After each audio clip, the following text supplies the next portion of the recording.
Okay, and we're live for Oleksandr Usyk versus Rico Verhoeven. And we just got Jack Catterall on now, and it's been a very comfortable performance, to be honest. Um, he's just in literally full control, hurting his man early. Yeah, he just basically hasn't known what to do. His opponent's just been hesitant. Excuse me, being hesitant. Just hasn't been willing to take the risk.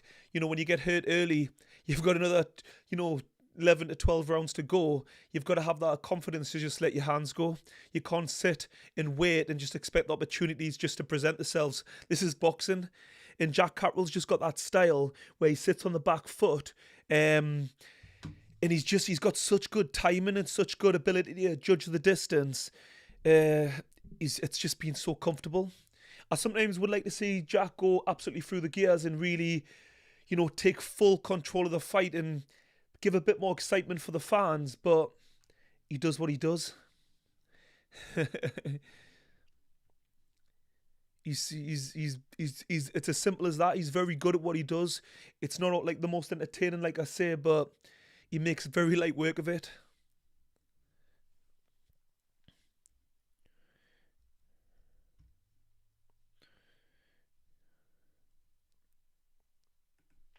How's people seeing it?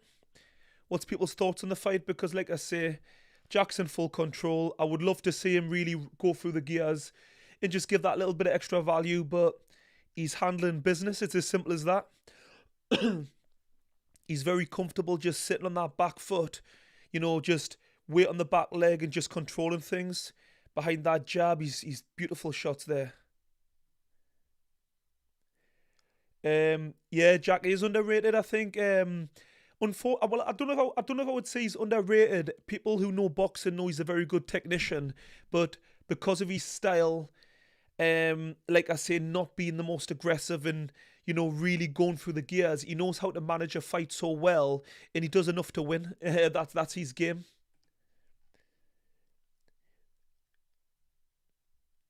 Do you know what it is? Sam, I actually missed it. I've been busy this evening, and I missed the fight. I was gutted. I wanted to see the Sanchez, but he got the job done. Sanchez is a great fighter.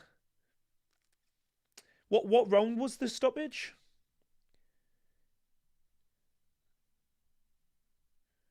What can you what round did he get stopped? I haven't even had the chance to see the highlights. It's probably what round was it? I'm just looking here actually on the match room. In the second round, it was the second round knocked. So I'm just actually just did they stop it? I'm just trying to catch up here. Yeah, Sanchez is a very very good fighter. One shot KO. Yeah, he can bang. I mean, it's heavyweight boxing that can all punch, so it doesn't surprise me at all, to be totally honest. Um, and I've always really rated Sanchez. And when he fought, who was it? When he fought Caballel, I think he actually had an injury, so he couldn't really perform to his full ability. But it's sports. Most fighters have some sort of niggle. It's throughout the career. It's just normal. Very, excuse me. It's not very often that a boxer goes through a training camp where they haven't got some sort of injury. It's just the nature of sport. Excuse me. Do you think Torres will have a similar trajectory to Jared Anderson, or will he come again? Do you know what it is? I don't ever like to write people off just because they lose, especially at heavyweight. Like I say, you can't look at it like other weight divisions because of the power aspect. And yeah, it all depends on how fighters come back from being hurt. Because some fighters, when they've been knocked out, stopped, whatever, they're never the same again. They lose that confidence. If you can mentally readjust, of course you can come back. Just look at Daniel Dubois. Devastating defeat to Oleksandr Usyk, and he come back with a stoppage win over Fabio Wardley. I've got something in my throat. Um, yeah, I mean, it all depends on the mentality. I think Daniel Dubois isn't like most fighters. He has that ability. he almost erases the loss from his memory, and he gets on with things. It's just the way he's been programmed. It's a gift and a curse. It can be great. He's a little bit too one-dimensional, and it can get him into trouble. But at the same time, it can also be an absolute superpower, because me personally, I've never been knocked out or put down in my life in boxing. So you don't know how you're going to react when you do get hurt. But Jack's just looks so comfortable. I mean, I don't think his man ever fully recovered. He's just kind of stood on the edge of range, and if you know Jack Catterall, you give him time and space, he'll outbox you. He's so good at mid to long range, so slick, good defense. He's got, he's moved up in weight, and I think the extra weight's actually it's helped with the power, I think, because he hurt his man straight away, and the fact that he's not really applied the pressure shows that he feels Catterall's power, and he's not willing to take the risk because he doesn't want to find himself on the canvas again.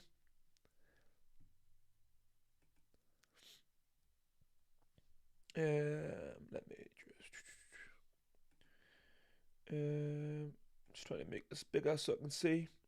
I think I'm reaching a stage in my life where I'm going to need glasses very soon, because I do actually wear them sometimes for being on the computer when I'm editing, but I can see my eyesight is getting worse when it's fine at distance, but up close I'm just struggling to read some of these comments. Shiraz, I'm looking forward to this next one. Do you know what it is?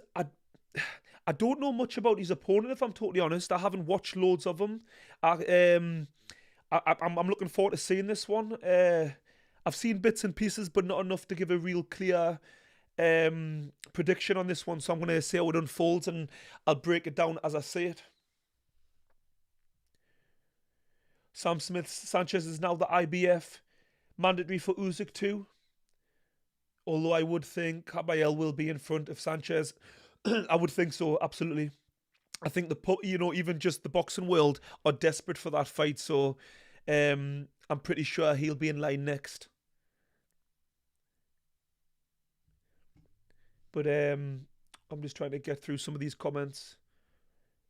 I mean, that was pretty much a whitewash for Jack Catterall. He was in control from the start to finish. Like, he wasn't in danger at any stage. He pretty much coasted the full fight. It was almost too easy. At this level, you expect to have a challenge, but his opponent was a former Olympian. I think he was a 2016 silver medalist, if I remember that correctly. Correct me if I'm wrong in the chat. But great fighter, great amateur pedigree. But it just shows the class of Jack. Very, very good fighter.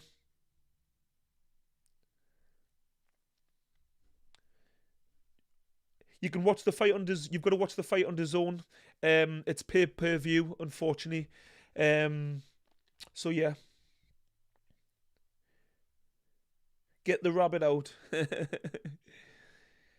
Yeah, I'm just, how do I get my headphones on?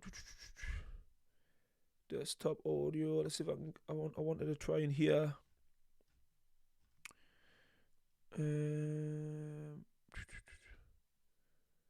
Oh, here we'll go. We've got a spam in the chat. Let's get rid of this. There we go. Yeah. That was just too comfortable for Jack. Easy peasy. He made light work of it. Tell me in the chat, guys, what's your thoughts on this fight? On Oleksandr Usyk versus Rico? How do you feel about it?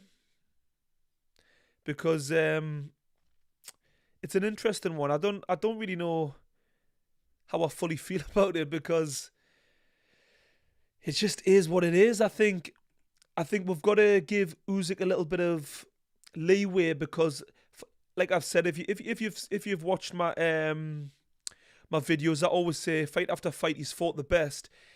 Nobody else has, had the run he has. Like 22, I think, he become a 2-time undisputed champion in 2 weight classes in 22 fights.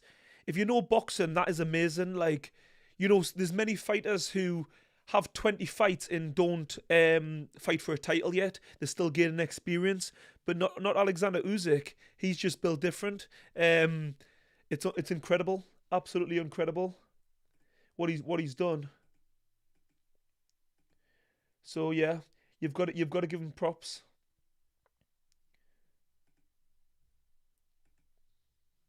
Oh, do you know what it is? I've just remembered. I need to just connect. 1 second.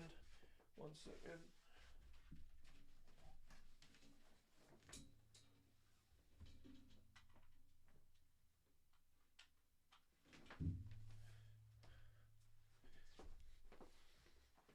Just realised I didn't have my Wi-Fi on properly to make sure that I get good signal strength. I've just hopefully that I've got a separate box that I have in my room for this, and I totally forgot to put it on. So, in fact, let me just go and check this 1 second to make sure that I've got it set up. One moment.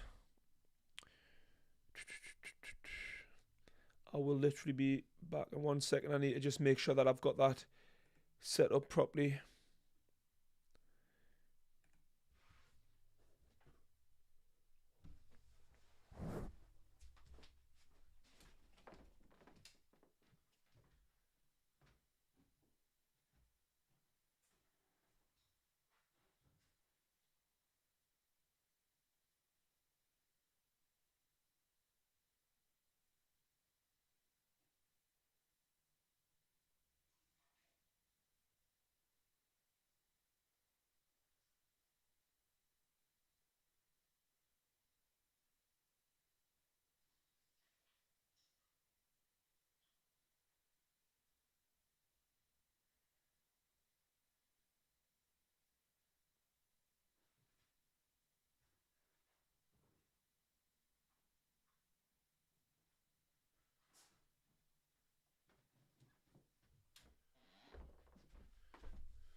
Hopefully I've got that set up properly.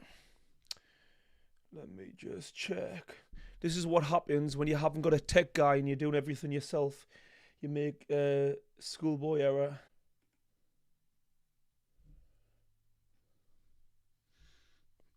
There we go. Okay, I think we're back. Sorry about that, people. I messed up.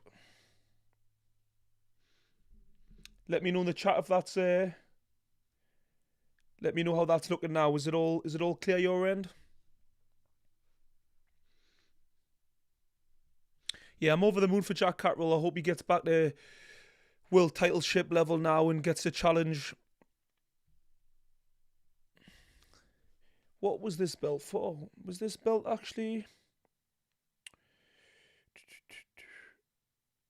Was this one? No problem. Still slow. The Prodigy. There's another. As long as you can hear me clearly. I'm sick of these spams. Report. Unwanted commercial. Right. Yeah, I think with yeah, like I was saying before, my internet connection went all dodgy. You've Debbie, it's still saying slow. What the? Can you hear me clearly though? As long as you can hear me clearly. Because what I was saying is, you know, I think Oleksandr Usyk deserves to have this easy fight because he's had so many great fights throughout his career. You know, he deserves to have a little easy one. All the other champions, Tyson Fury did. AJ had his easy fights, so why not AJ?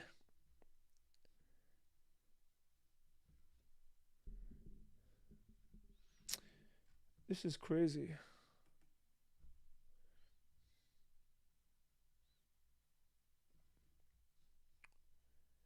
Yeah, it's a bit. Hopefully, is the audio clear though? Hopefully it'll correct itself. I've done this last time. Yes, Patrick from the Netherlands again. I remember you, mate.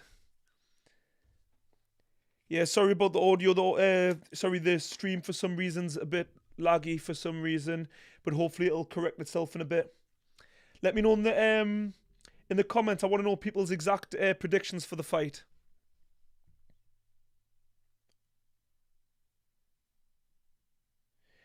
Debbie, I think it's just this is generally how boxing goes. You know, every once in a while you have world titleship fights, and then you might have a easier mandatory, well, not mandatory, a voluntary, a voluntary defense.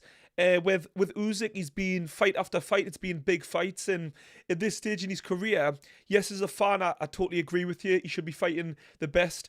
But all I'm saying is other fighters do this. They have easier fights. Usyk's never done that. So personally, because I'm such a big fan, I think he's been such a great ambassador for boxing. I kind of let him off. It's that simple. But is it right? Maybe not. But it's the way it goes. But I totally get the argument that it's wrong because as paying fans, you know, we want to see the best fights.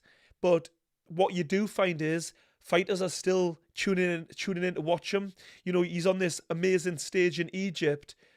So what you can't really argue, really, as much as I don't want this fight, it's the fight we're getting and people are paying for it. I mean, this is pay-per-view, which in my mind it's crazy. Really, it shouldn't be a pay-per-view, but I don't make up the rules, unfortunately. Okay, Patrick Usyk. However, Usyk by whoever he wants. You're not wrong there. Debbie, Usyk by unanimous. Got Hamza Shiraz just warming up. Anis Tifa, I don't know how to pronounce your name. Apologies. Verhoeven. What the fuck's going on?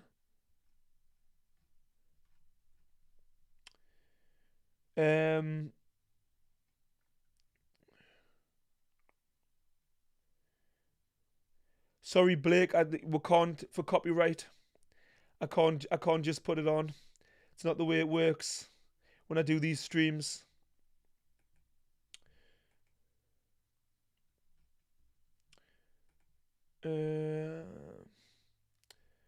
This is really pissing me off. Have no idea.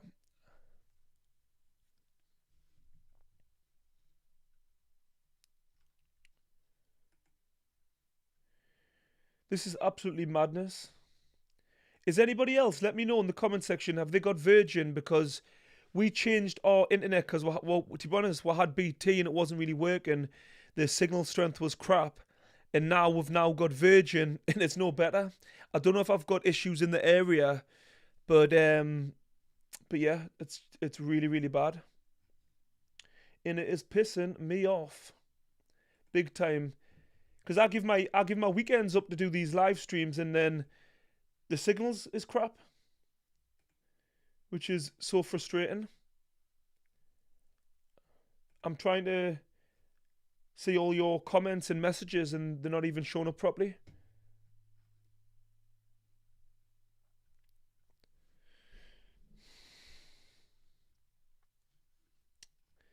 Drop a comment, please, guys, if and let me know how you're seeing it from your end.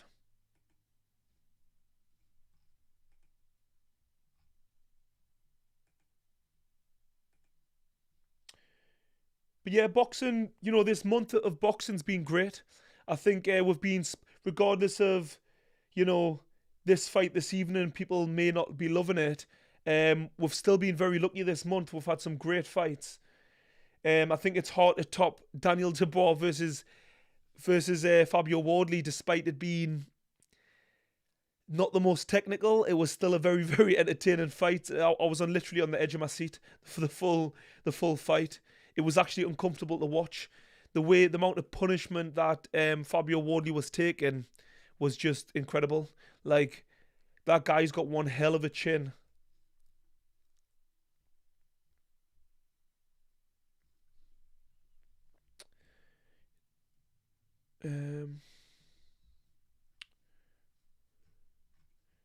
Just trying to get some of the comments that I've missed. Jeremy, Usyk stops him in 4 rounds. 4 rounds.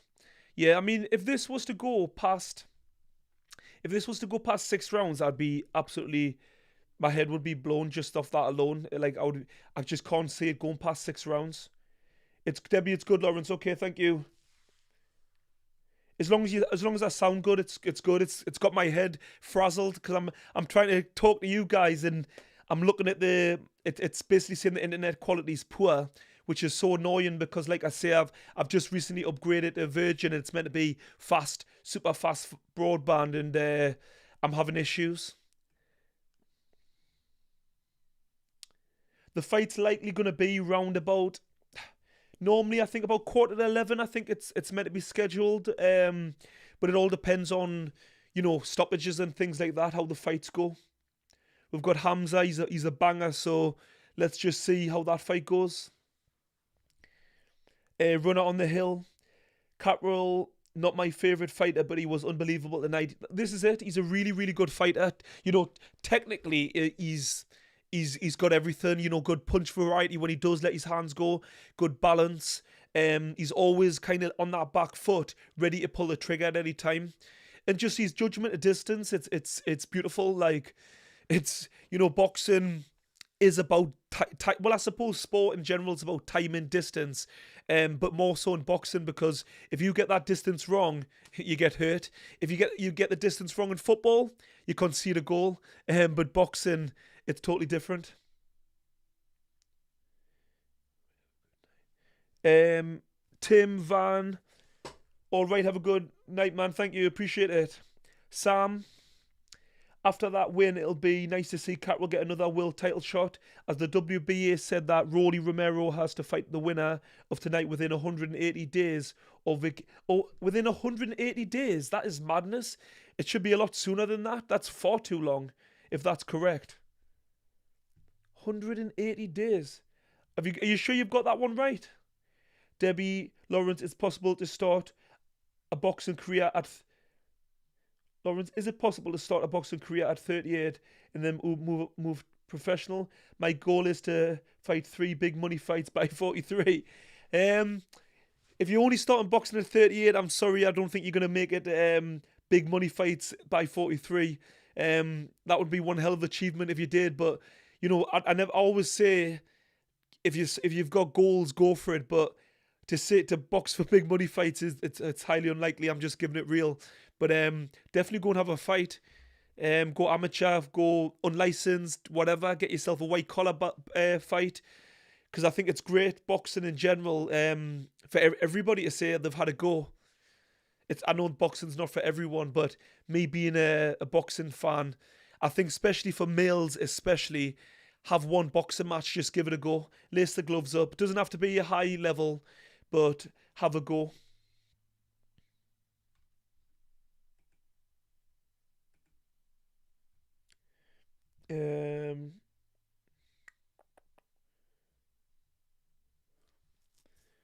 YouTube, what do you make of Usyk's weight? He's getting bigger and bigger like a greedy belly. Yeah, do you know what it is?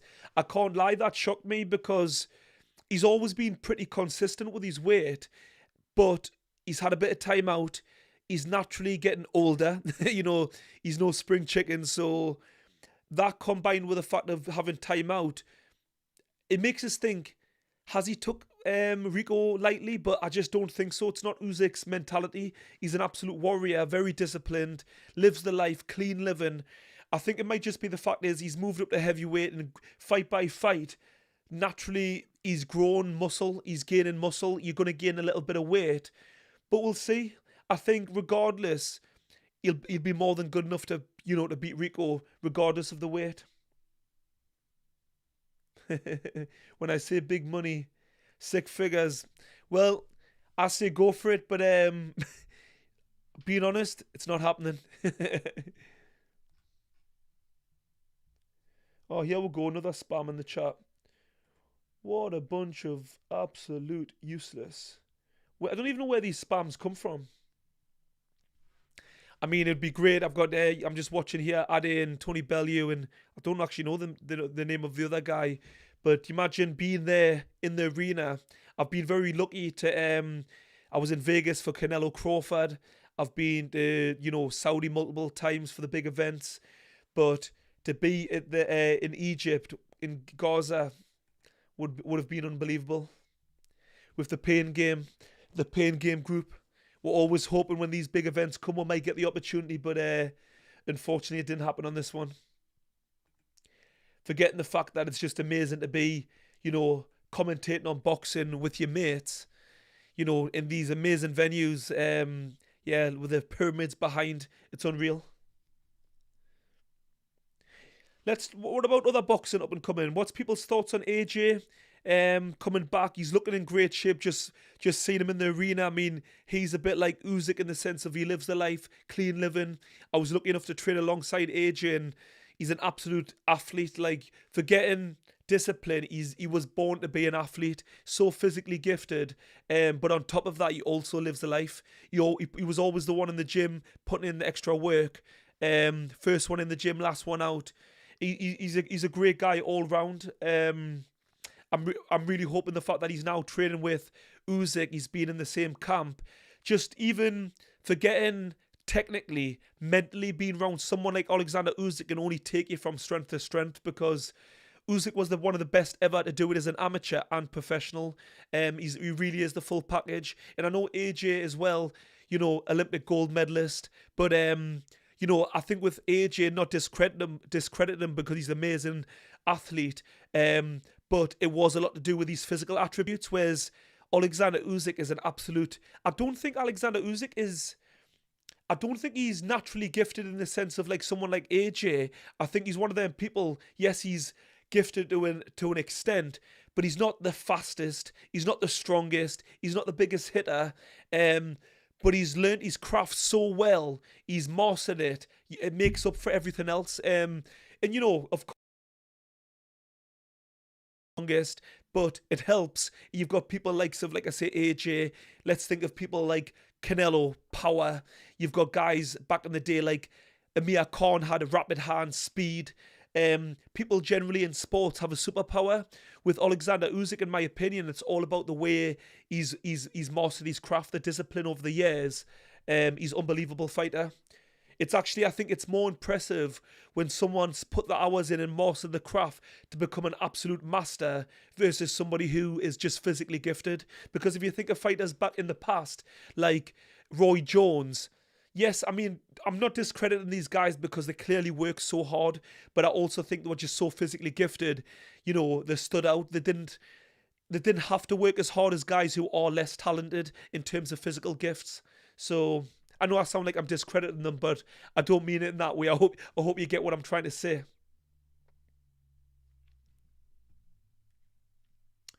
Sam Smith, yeah, I double checked and it was within 180 days, 6 months. Yeah, that's far too long. That's absolute madness. Mr. Go, is it? Go Moo? Yo, how we doing? How long for? I think we've got a while before Oleksandr Usyk. Probably, I think we're going to have at least 45 minutes to an hour. Probably longer because Hamza Shiraz, he hasn't even fought yet. So we've got a little time yet. YouTube 97 Galaxy. I think Rico is going to be all right, better than Ngannou. I hope people don't slate Usyk if it goes to points. Yes, he's highly skilled, but he's in there with a tough man, and Usyk don't punch like Dubois. He doesn't, but look what Usyk done to Daniel Dubois. He cleaned him out. So you see, he can't punch. Daniel Dubois got one hell of a chin. So I think you're wrong there. I think Oleksandr Usyk is got stronger and stronger fight to fight. I think he plants his feet more. His technique's so good. His timing's so good. If he hits you on the button, he's knocking you out. I don't care who you are. Yes, he hasn't got the power naturally like a Dubois, but he makes up for it if you think of Daniel Dubois, he is one of the biggest punchers, but he hasn't quite got the same level of timing as Usyk's got. So that's why Daniel Dubois tends to knock people out, not with a single punch, but with multiple shots. It's generally accumulation. He just pretty much batters you and then stops you. Because, speed and timing's a different technique again. You've got guys back in the day like Roy Jones who had amazing timing with that speed and power. It's the way they set the shots up. And I don't think Daniel Dubois is that type of guy. He doesn't really set the shots up as well as some fighters because he's never really had to master the craft. He can just batter you. He can just take you out with just pure power. Thank you, bro, for the info. No problem, mate. Thank you for engaging in watching. I always appreciate people watching and being involved.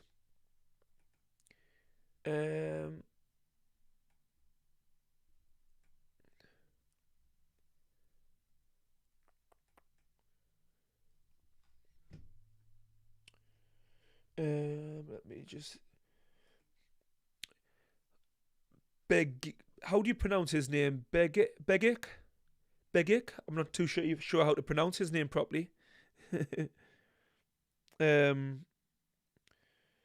me just check something very quickly.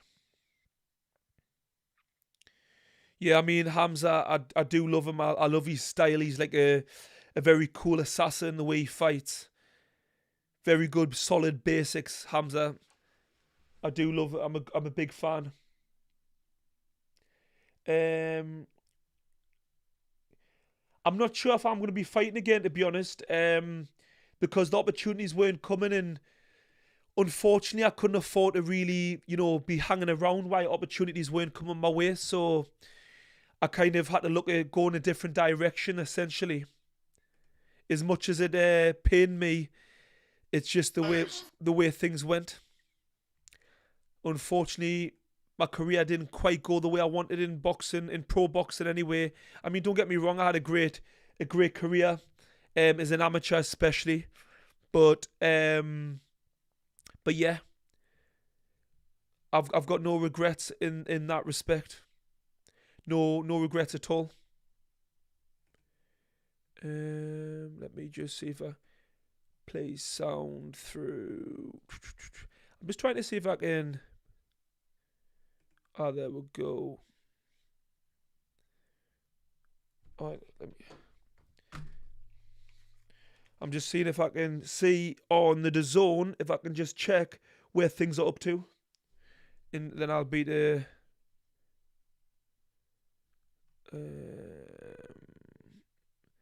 see if I can get these on. I think I might have to... I think what I'm going to have to do with my... I think I'm going to have to upgrade my... Basically upgrade my audio. Upgrade my computer. I'm just wondering if maybe... I've had this iMac for a while, and I wonder if that's why it's a little bit laggy, because it's just struggling maybe.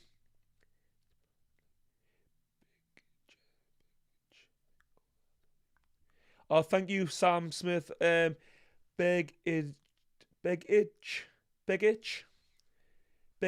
That's how I'm going to pronounce it. I'm going to stick with that. Usyk by round 5.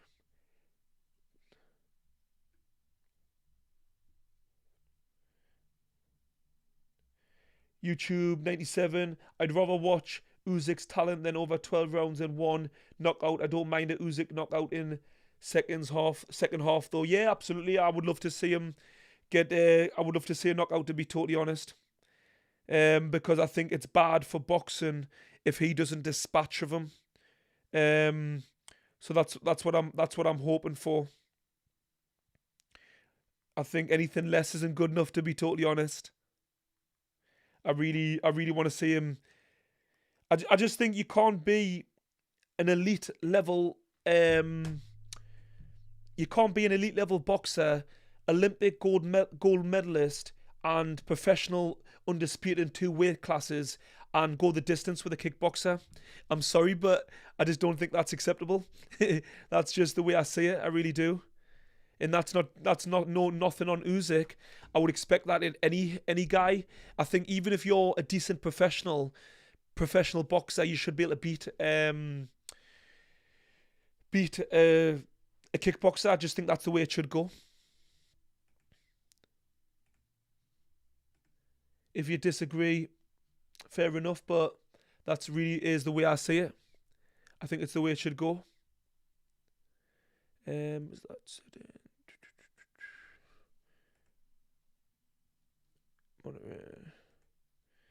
yeah, tell me if you disagree.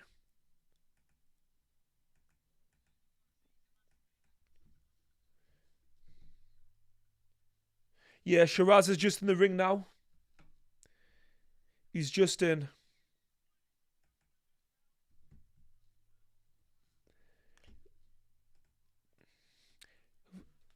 It's for the vacant WBO Super Middleweight Championship.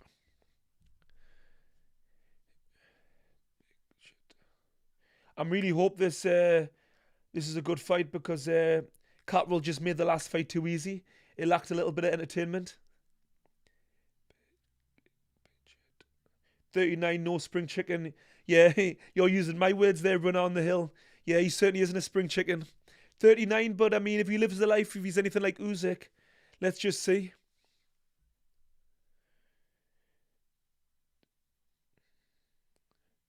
Yeah, thank you, J June. Do you know what it is? I was saying I upgraded the internet. Let me just check. I'll do it now. Speed check while I'm on. See what it says. But I did do a speed check previously, but it seems to just jump in and out. This is meant to be super fast broadband. I've got an Ethernet cable in, so it should be fine. I'm just running the test now.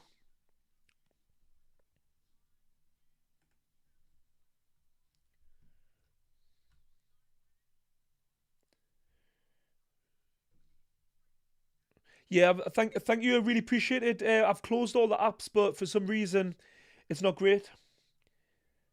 Hello from Sunny. I'm trying to think if there's any. Sorry. Okay. Hello from sunny Greece. I think Usyk will destroy Rico inside 3 rounds. Yeah, he should do. You can't have a kickboxer coming into boxing and, you've got to make a statement. You've got to show that this is our discipline. You can't just come in and, have success, essentially.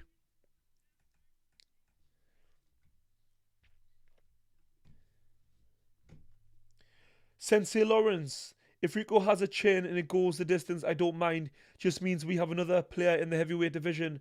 The more the merrier. I get that mentality, but it's not good enough in my opinion. It shouldn't be that way. Connections, multi, extra networks, limit. It says my internet speed's okay, so I don't actually know what the issue is. It's not as good as it should be. Extra network limited. It says connections multiple. Okay.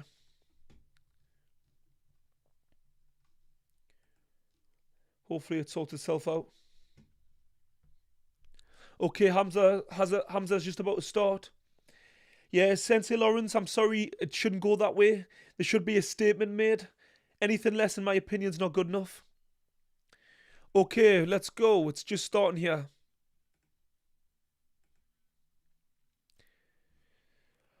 Shiraz has took centre straight away. Hamza's so big. I mean, how he made the lighter weight, like middleweight. He's now at super middleweight and he still looks huge. Lovely sharp lead hand. I just don't know how, I met him in Saudi. I can't remember what fight it was. I was there with the pain game. And I couldn't believe it. I'm a light heavyweight. Well, I was. I'm currently about a cruiserweight in terms of weight. But he was taller than me. He's not as thick set as I was, but he's still massive for the weight. Big frame. He's got, his legs aren't even that skinny for such a big guy.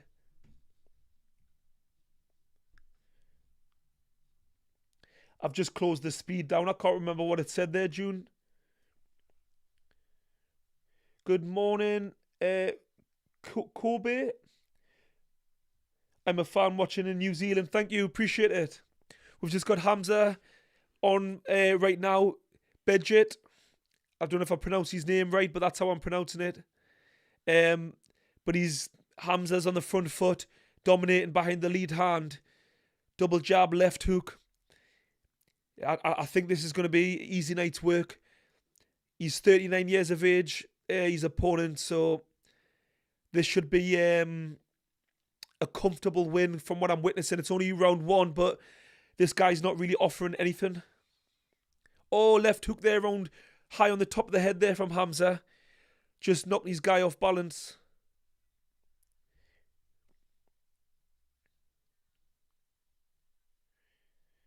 June yet. It hasn't been on long my laptop. Thank you. I appreciate your help. I really do. But it's only been on about half an hour. However long, about 15 minutes before I started the stream. So I don't actually know what the issue is. But I am due an upgrade. So I think it's time to step it up. Hopefully it might not be the internet. It might just be the computer lagging. Struggling with the stream. Yeah, Hamza's in full control. This guy, he's not offering anything. Even when I'm watching his shots here, he doesn't seem to have much power.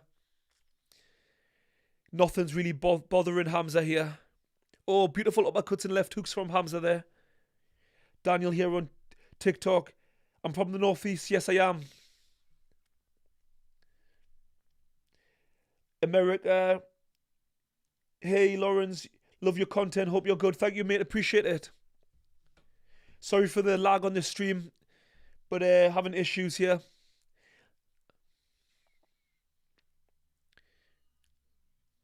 Yeah, well, Hamza's just been in full control there. Round one's over. It's just been easy work. Not really competitive at all. Daniel, I'm from South Shields. It's a shithole. Yeah, with my actual, I don't. It's not bad. South Shields. I mean, like everywhere's got good and bad.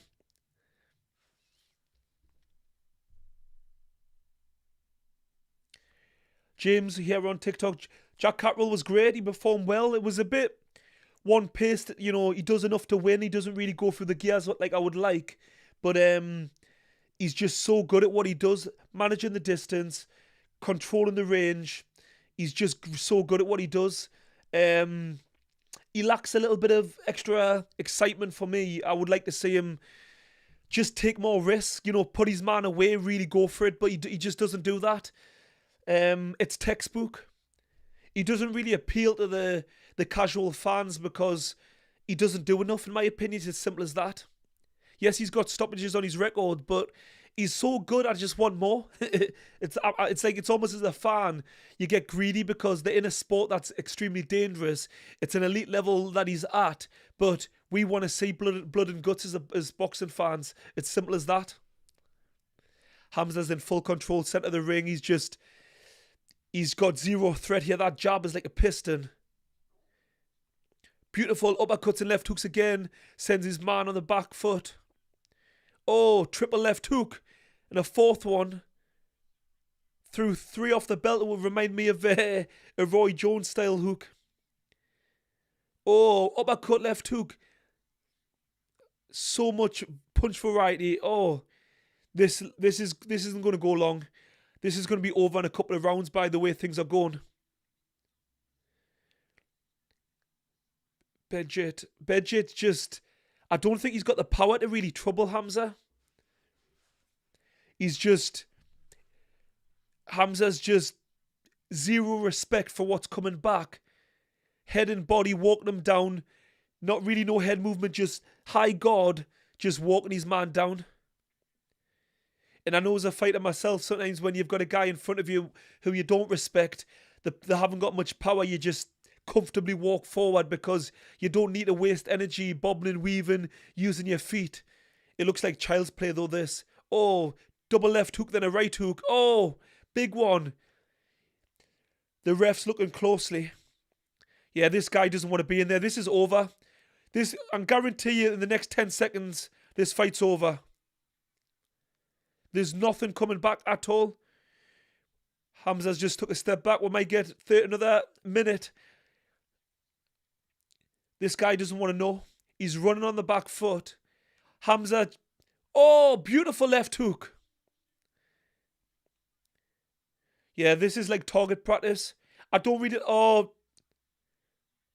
Yeah, he's in his own corner. He doesn't want to know. There's nothing coming back. Well, Little 1-2 there. Oh, body shot and he's down. Beautiful there from Hamza. Left hook to the head, then he switched it downstairs. I think it's time to call it a day. I don't think he's going to make the count. Even if he can, I don't think he's going to stand up. He doesn't want it. It's over. The WBO super middleweight champion of the world. Well, this must have been for a vacant belt because this guy was no champion. Wow. Tyree, great call, brother. Listen across the pond in Cali. Respect, mate. Thank you. You could see the writing was on the wall. There was nothing coming back from Begic. It was just one-way traffic. And in boxing, especially when you've got someone like Hamza who can really punch, great power, you can't just you can't be taking punches of a man like him. He's such a sharp shooter, and he was throwing a lot of headshots. And I was thinking he needs to switch it to the body, because like I say, he was headhunting. And the minute he did, boom, done, dusted.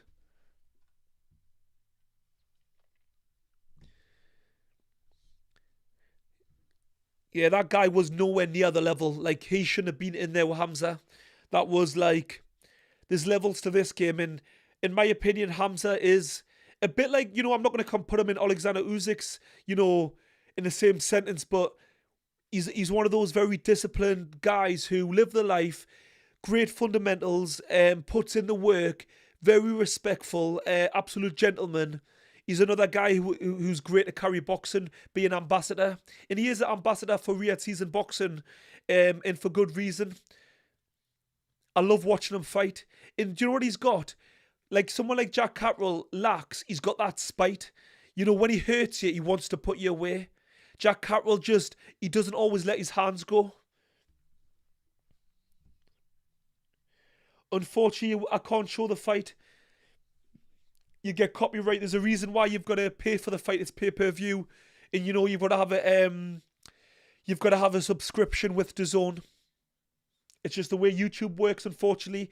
I'd get my channel banned. Book 2610 on TikTok. Calzaghe's old belt. Shams, Chuffa, Shiraz. Get up. Yeah, that was a great performance. It's one of those, though, you can't really... As much as I'm giving him the praise, his opponent didn't really offer anything. All he can do is do his job and get him out of there, and he done that. But I would like to see him in there with a lot tougher test, to be honest. I would like to see him in with Canelo, but would Canelo take it? I don't think so. I'm not sure if he'll want that. Joseph Parker just comes in the ring to congratulate Hamza.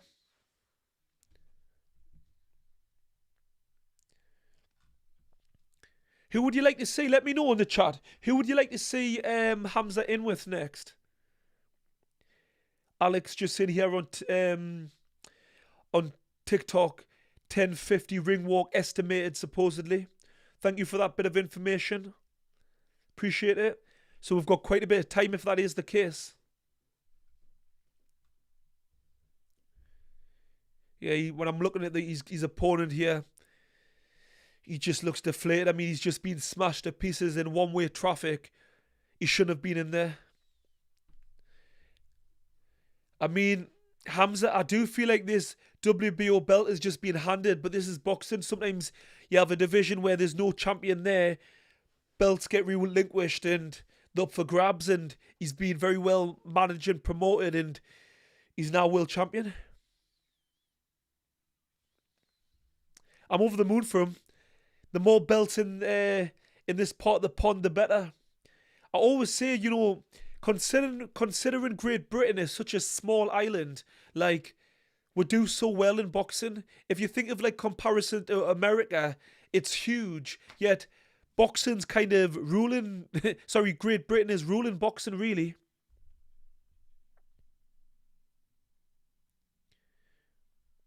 I mean, how much bigger America is. Like, if anyone's got good geography, tell me.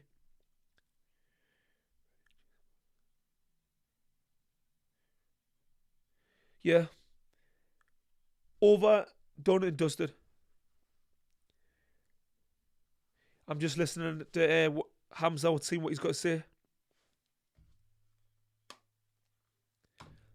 Yeah, he's calling them all out. He's saying, calling all 160 pounders a one apiece.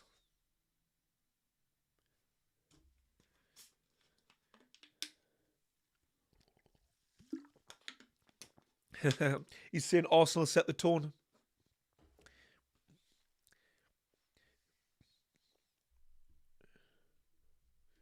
Shams is just saying here on TikTok, I want to see him in against Canelo.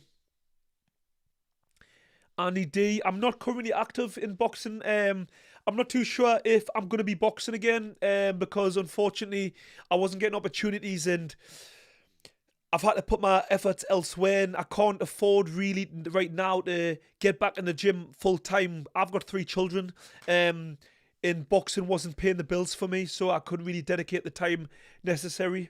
So it's just the way it went. How's it going, Lauren? Live in the chat here on TikTok. Boxing updates. Anyone who's on TikTok, go and follow Boxing Updates. She puts out so much content, and if you're a content creator, you know how much work goes in, so make sure to follow. Kamzi, how we doing? I've got some family in the chat here. Shams is just saying, I saw the Ring magazine posted Shiraz makes his walks. Stunning from Hamza. Hamza boys. Get up. Yeah. Andy Lee's a great trainer as well. I think that was another great. He's got a really good stable now. Hamza, Joseph Parker, Ben Whittaker. He's got some great names in the camp. Very good, former world champion. And when you're a boxer, what you really want, if you've got that option, is to have a world champion in your corner, because the type of experience they've got fighting all the way to the top, it's so valuable. And I'm not saying you have to be a world champion to be a good coach, but to have that added experience is so valuable. It's not often that happens because they know how it feels to be in that situation. Josh, any upsets tonight? Not as of yet. I think we've got a little. We've got at least half an hour before Usyk. Sam Smith. Shiraz said he would fight Jacob Bank as he should have been in there tonight due to a high ranking budget, but the WBO picked the fighters 2 days before Banks' last fight. Okay, fair enough. Yeah, runner on the hill. Andy Lee's turned into a great coach. Well, he's not just turning. He's been involved as in coaching for quite a long time now, and he's a very level-headed coach. I like coaches that are calm, very calculated, not overly emotional. You need that type of guy in your corner.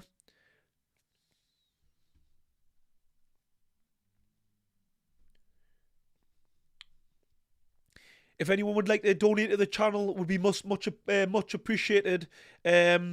All the money that I get from YouTube, it goes straight back in so I can continue giving you great content. So anyone who would like to donate, it would be massively appreciated. And also, I've launched memberships on the channel. So if you want a little bit more of me, extra content, join the memberships. It's only less than a coffee per month. And like I said, it goes a long way for me. It's only just been launched, so there'll be more content coming. But I'm going to be doing members-only lives, so we'll be to have a little bit more of an intimate conversation. We can talk boxing, general conversation.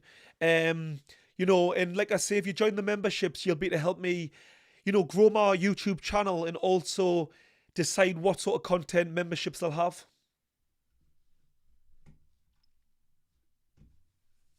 Yeah, it's like a couple of quid for membership, so anyone who wants to join. And I'm also as well on my Instagram. Go and follow me on Lawrence Oswecki on Instagram, because I'm actually going to be launching online personal training. I've already started it. It's set up, but I haven't took on any clients yet. So anyone who's interested, get over to Instagram and you'll see all my content. And like I say, I'll be launching online coaching very soon. Same on TikTok. Get over to Instagram and you'll see my content.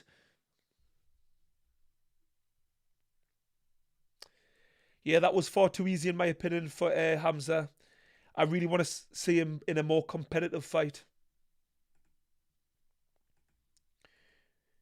But like I say, he done his job. He turned up and delivered. Liam, when do you think Usyk gets the stoppage? Does he put Rico out early or will it fight drag out a bit before stoppage? Well, I can only guess, but in my opinion, he should get in there and destroy him. Show kickboxing world that, in a boxing ring, we dominate. Because, it would be the same thing if Usyk went into kickboxing. You'd expect Rico to dominate. It's the way it goes. Whoever's domain it is should win. There's no way, in my opinion. And again, depending on the level, if you're talking lower level boxing, but you're talking the cream of the crop, Usyk's a pound for pounder. If he can't dispatch of Rico inside of 4 rounds, I'm going to be thinking, what's going on, really? Like, Usyk might just take his time and think, I'm not going to take any unnecessary risks, which is fair enough. It is heavyweight boxing, but I really want to see him go out there and dispatch of him. That's what I want for boxing.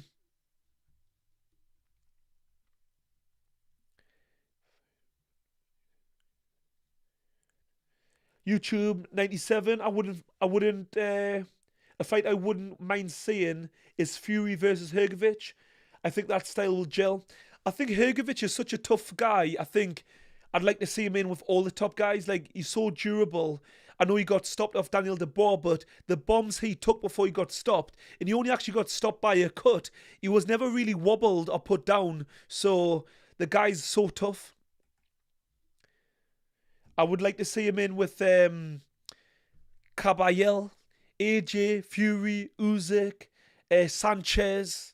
I'd like to see him in there with all of them. I'd like to see him in there with Moses Atoma. I would love to see that fight.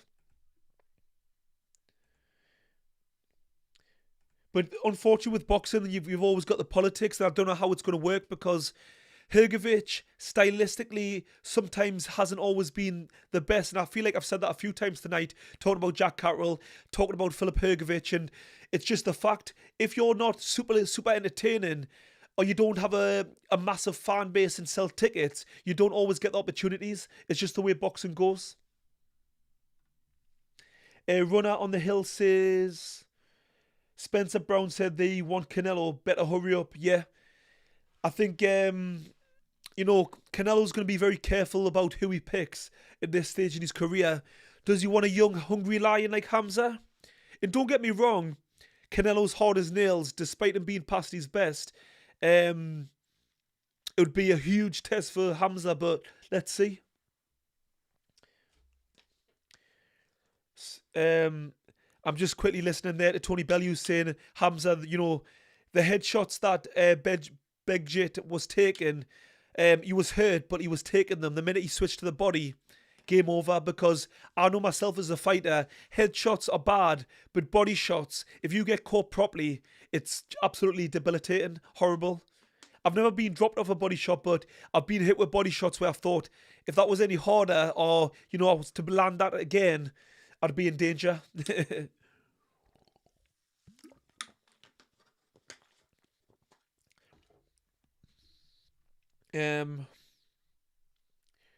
Usyk needs to get behind the jab early. YouTube 97.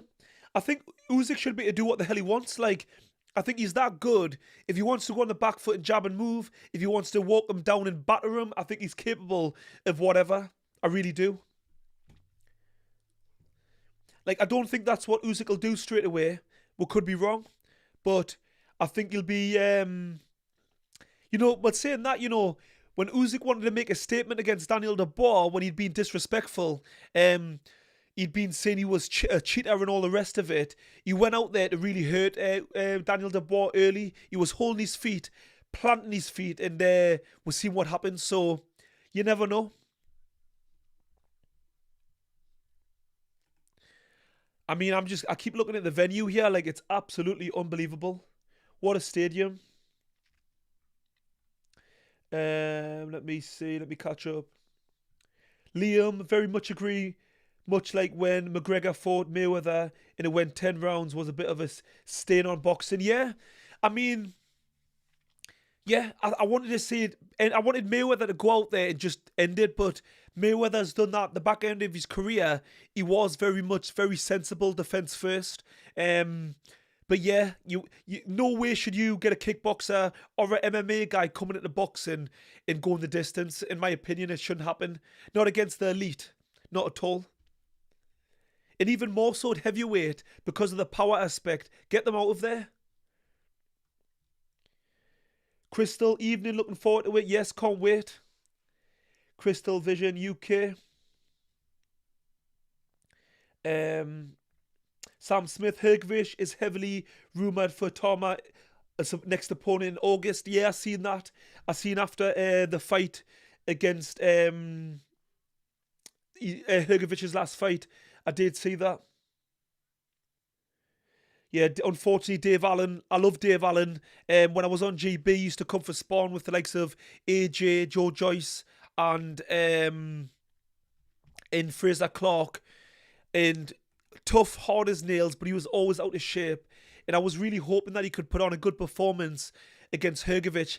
You know, I did pick Hergovich to win, but I was maybe a little bit hopeful, wishful thinking that he could just go the distance at least and give a good account of himself, because he looked to be in great shape, but he couldn't change the habit of a lifetime.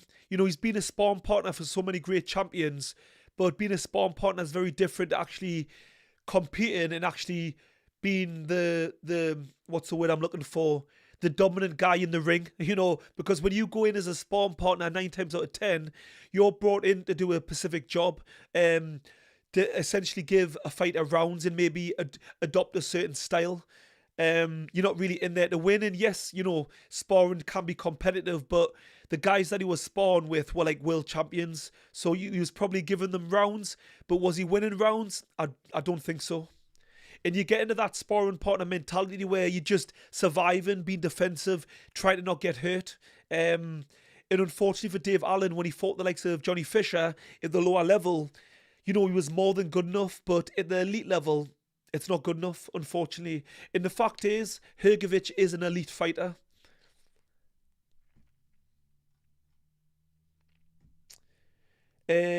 Mystical Dark Warrior, hi Lawrence, blessings, how's it going? They're not fighting yet, mate. So it's not until, I don't think it's going to be another, I think we're maybe going to have to wait at least 20 minutes. Sensei Lawrence, when you check the comment section, I think you'll find Hergovich is pretty popular amongst the boxing community. The man is funny outside of the ring and real warrior. Yeah, when I say that, I'm more talking about in the past. Like, I actually think Philip Hergovich in recent years, his personalities came out. He's become very funny. Like, he showed that side of his personality. But in previous years, you didn't really see it. He was very much just very little. He didn't say too much. Either his English has got better because he was predominantly... It's hard when you're foreign to actually be able to carry that humour into a different language, and I think his English has probably improved, and he's probably realised he needs to be a little bit more vocal and bring that side of his personality out. That's just my opinion. It's not to say that he's not popular, because, like you say, I think he's grown in popularity in recent years, and that's why he's been getting opportunities. But, like, you roll the clock 3, 4, 5 years ago, he wasn't really getting opportunities. Rumour on the Hill said, Ricky Hatton said the tall, rangy fighters are the hardest. Absolutely. Because if you think about boxing, the aim of the game is to hit each other. If I've got a longer reach than you, it's easier for me to hit you than it is for you to hit me. You've got to get past them straight shots. So naturally, that's why people like Mike Tyson, you've got to be so fit and so much head movement to cut the distance. It's difficult. If you look at, like, generally speaking, a lot of the time when you see a lot of the top boxers, they're generally tall for the height, for the weight. Because if you can get somebody behind a long jab and throw you straight punches where it's safer, it's so much easier. Standing in the pocket is difficult. I've got my sister in the chat. Best streamer in the Northeast. Let's go, Champ Boxing Lounge.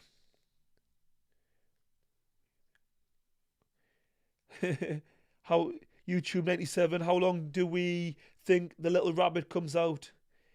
Helly greedy belly. Yeah, I think what time we're at? It's 10:30. I think in the next 15 minutes or so, maybe 15 to 20 minutes. But I'm just guessing here.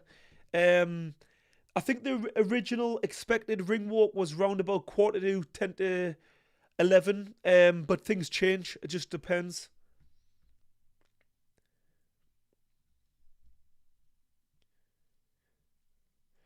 In the end, in terms of boxing, like Ricky Hatton saying tall, rangy guys, it all depends on how quick your feet are because, especially people like Mike Tyson, who had great head movement, but they were also explosive, they had fast feet, they could close the distance quickly.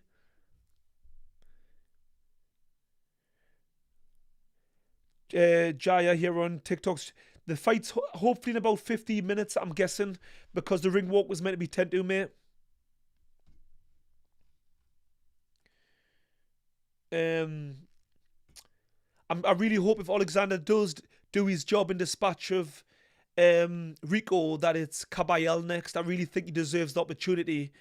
It's got to be I'd be gutted for him if it wasn't Caballel because he's sitting now mandatory, and for him, all he needs to do is stay fit, stay active, and make sure he doesn't get injury. Because if the opportunity comes and he gets injured, he could lose his opportunity.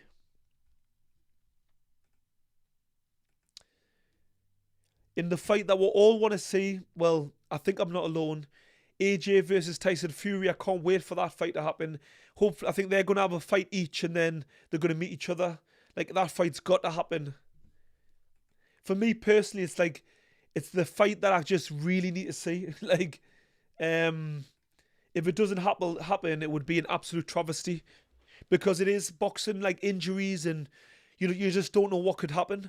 And that's why I think personally wanted them to fight next. I didn't want any warm-up fights because all you need is a banana skin, a fighter to take the eye off the ball, or like I say, heavyweight boxing, just get caught, and that fight could be out the window, especially for Tyson. Because for argument's sake, if AJ got an injury or got beat, he would love it because he's made excuses all the way, like for the years he's avoided AJ. So if he had any excuse whatsoever to say I'm not fighting him, he'd be happy. Whereas no matter what happened to Tyson Fury, I think AJ would still fight him.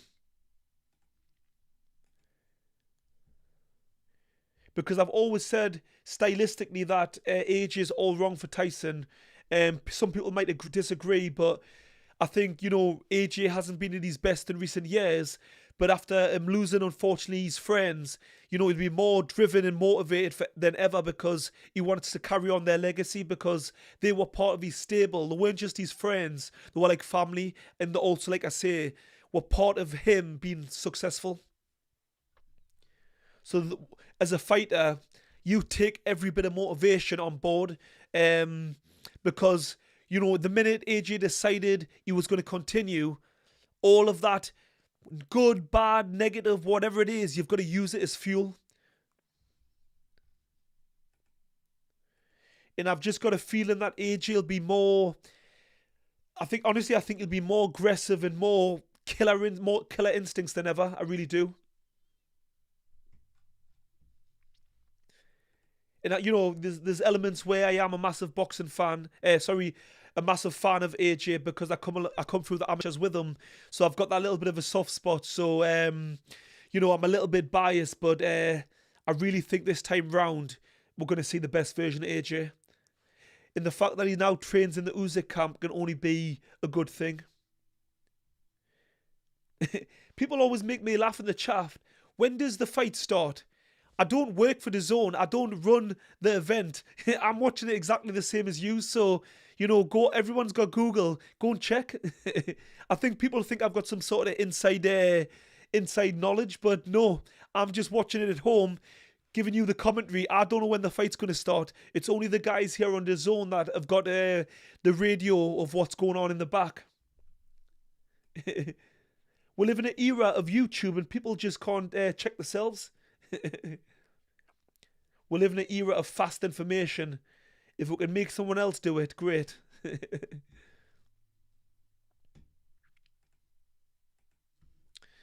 Come on, this is what I hate when there's all the waiting around. We just need this fight to happen. It needs to happen ASAP. I'm I'm just listening here to Tony Bellew. He's saying about the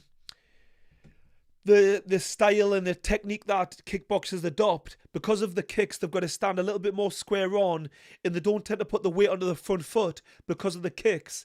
So there's a lot of natural techniques that they develop that just don't work well for boxing.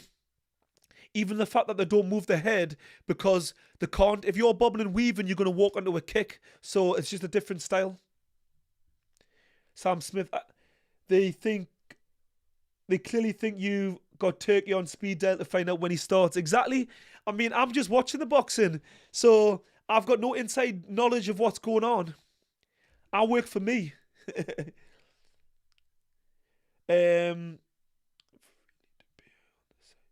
Yeah, unfortunately for the zone, it's pay-per-view, which I don't really like. I don't think this fight should be pay-per-view. It's not like a world title fight. It shouldn't be pay-per-view in my opinion. But, I've paid for it. I've tuned in. I'm here giving you commentary.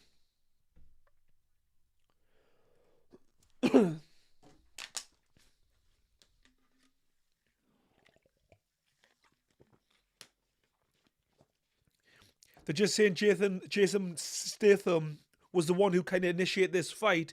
He showed Turkey Al-Sheikh some... Oh, the way there. He's on the screen now. Yeah, Jason Statham was sitting next to Turkey. He showed some footage of Rico and basically made the fight happen. That's crazy, that. This is what Turkey does. He just sees something he likes and he thinks, okay, we'll put it in Egypt. That's my vision. We'll make it happen. I mean, it's absolute madness. I absolutely love Turkey Al-Sheikh. He's a real boxing fan. I know this particular fight isn't, what we want to see, but in general, all the fights that he's given us comes from a fan's mentality. It's not just business. It's about, he wants to deliver for the fans. Whereas all other promoters work for themselves to make themselves money. Whereas Turkey wants to give value, excitement, entertainment, because this is about entertainment. It's not just the pure boxing. It's something different. And that you've got to appreciate. And I've been lucky enough to be at all the big shows in Saudi. And it's a spectacle. They have massive bands on, great singers. It's a performance. The whole night is amazing. I was there in Saudi when they had Busta Rhymes on. Unbelievable. Getting to see him. You basically had a boxing event plus a concert. It was crazy.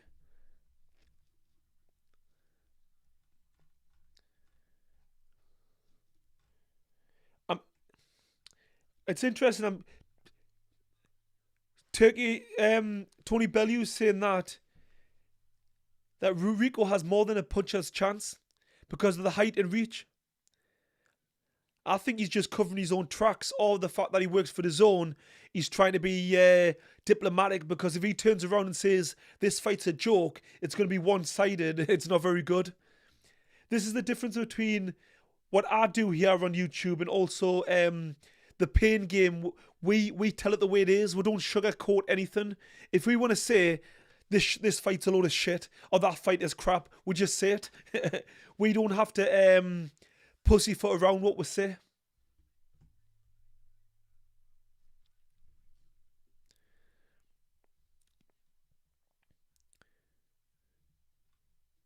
Honestly, I'm listening to some of these commentary and they're all saying, I think there's a chance.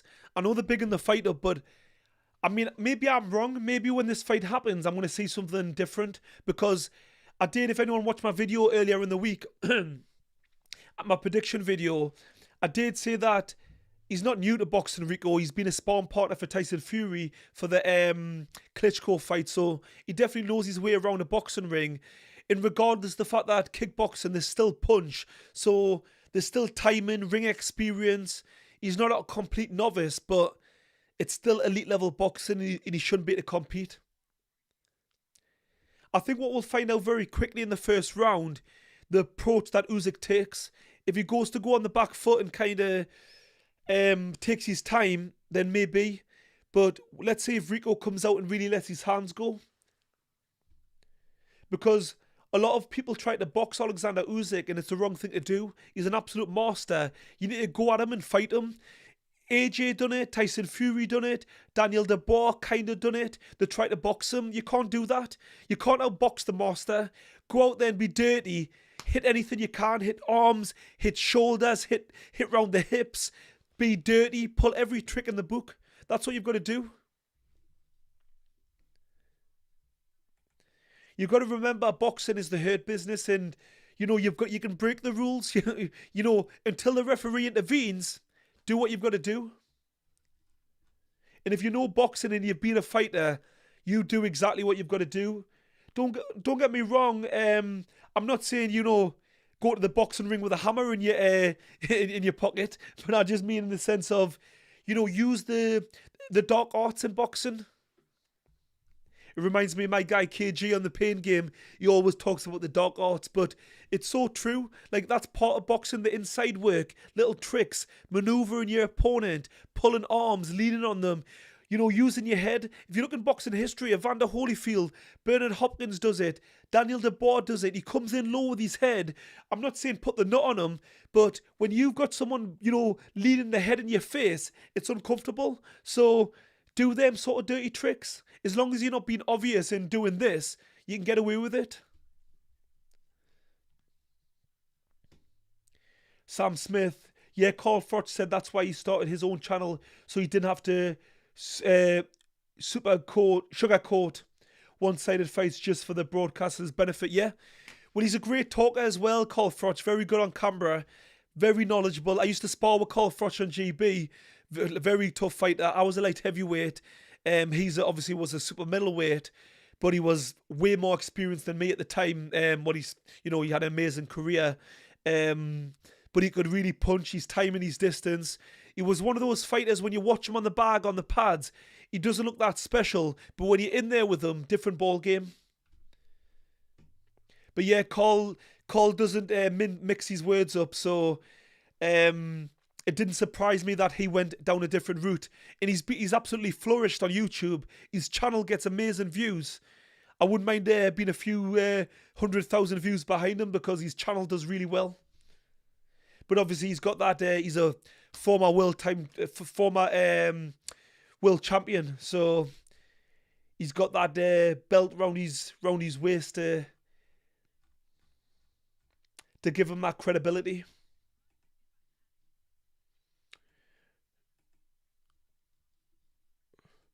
I can't wait to see the ring walks as well. This is going to be something special, this one, I think. You can't be in Egypt, he's just saying, Adi is saying, you can't be in Egypt and, have a very average ring walk. This is going to be something special. No doubt there'll be fireworks and flamethrowers and, yeah, it's going to be crazy.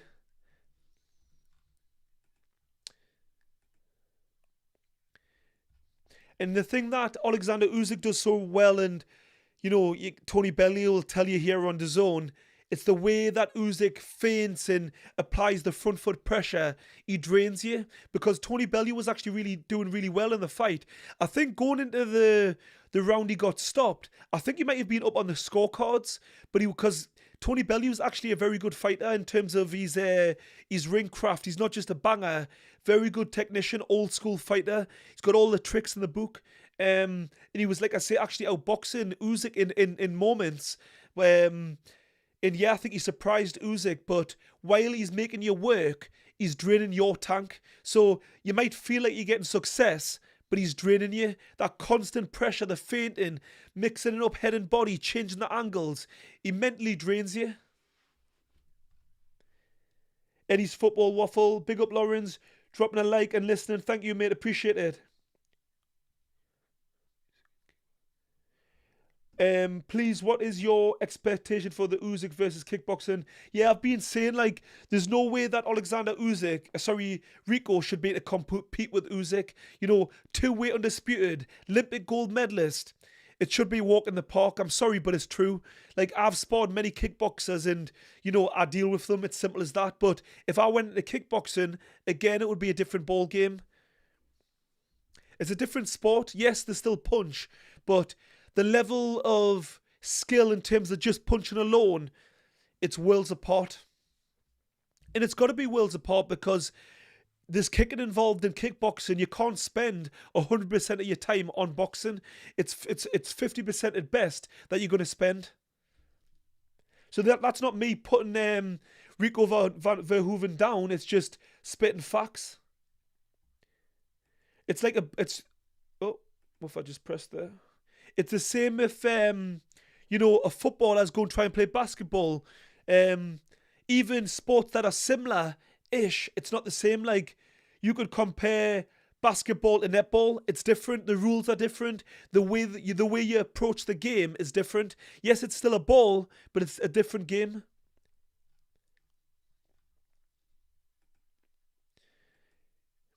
And, even, Tony Bellew just made a good point there in the sense of, even if you talk about the type of punishment that Rico's taken in his career, he's been down, he's been hurt, taking kicks to the head. Where if you look at Oleksandr Usyk's career, he doesn't take a lot of punishment, doesn't take a lot of damage. He's so technically efficient in terms of the way he throws his punches, the way he moves. Defensively, he's so good, the angles, the positions, the head movement. He doesn't take a lot of damage. So although he's old, like in the sense of he's 39, he's not took a lot of punishment, and that makes a difference in boxing, in combat sports in general. Let me know your thoughts, guys. Who would you like to see Hamza fight next? Oleksandr Usyk? Who would you like to see him fight next? I know that Catterall's mandatory for the WBC, but is that who you would like to see? Do you think that's it's fair, do you think that Catterall's earned the right? Because, we've got AJ on the screen.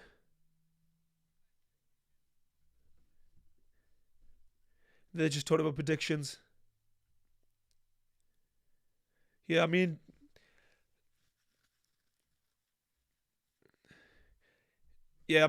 these are working for the zone, so they're not going to give it clear. But there's just no, honestly, even if I don't even think that Rico should have competitive rounds at all. Yeah, he could land a shot, but I honestly can't see having any success other than the one shot. Like, if he lands a massive shot on Usyk, which I can't see happening, because he's been in there with big punches before Usyk, and he's never really been. He's probably been shook before, but I've never seen him really wobbled. He might have been fractionally stunned, but his eyes are always clear, and he just looks like he's lost his footing for a second. And because of the way he moves laterally, it often just looks like balance more than actually being hurt. So, yeah, I can't see it being competitive at all, really. And bear in mind, like, there's not many people that I say will be competitive against Usyk. So why am I going to say that somebody coming from the kickboxing world is going to be competitive against Usyk? Like, I just can't see it happening. Camille here on TikTok, you've got to go on the zone, and it's pay-per-view, mate.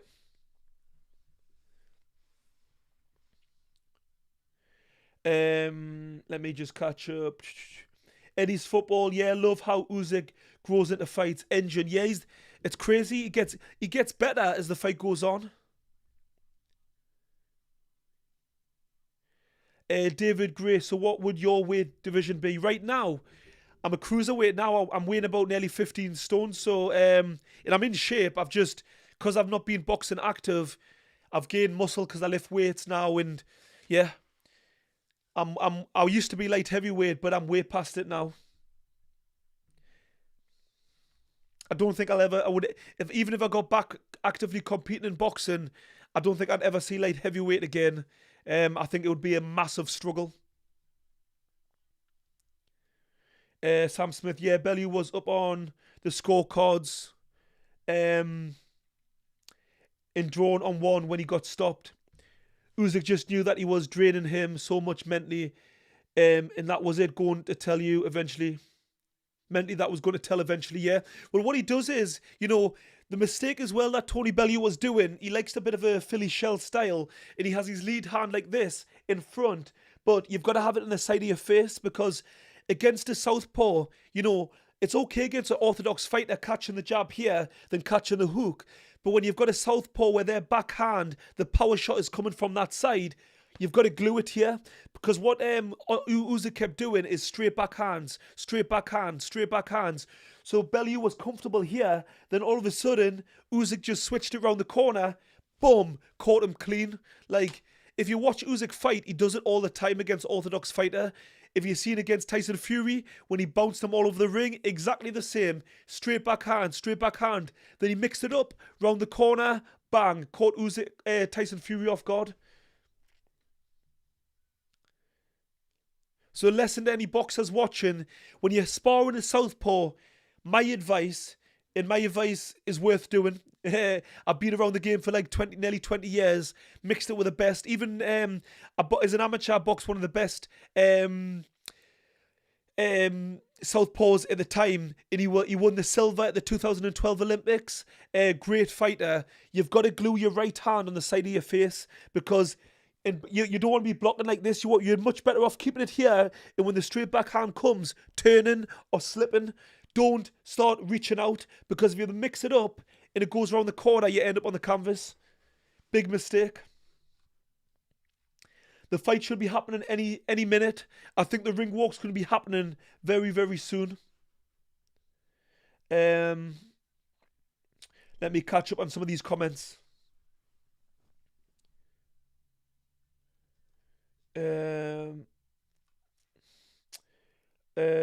What if Rico forgets it's boxing match and suddenly gives Usyk a kick? Well, he'll be getting disqualified. But yeah, that's always the risk, because mentally, when you're in a fight, especially if you get hurt, you go into autopilot. So for him, the leg could potentially just come up. Fairhan. Even though Rico has beaten my favourite kickboxer, I'm going to back my guy because it's representing glory kickboxing. Fair enough. Sensei Lawrence, you hit the nail on the head. Usyk gets better as the fight goes on. Peter Fury knows this, and he will have Rico rolling the dice early, yeah. I think you might need Ben Davison in his corner. I always take the mick out of Ben Davison, and it's light-hearted, really. I mean, I like the banter, but at the same time, I think he's made a few mistakes. But yeah, rolling the dice against Usyk is the only chance, because, even stamina-wise, kickboxers aren't used to 12-round fights, so it's the wrong way to go about it. He needs to treat this fight like a 6-rounder and just go for broke. Give it your all, and it's his best chance.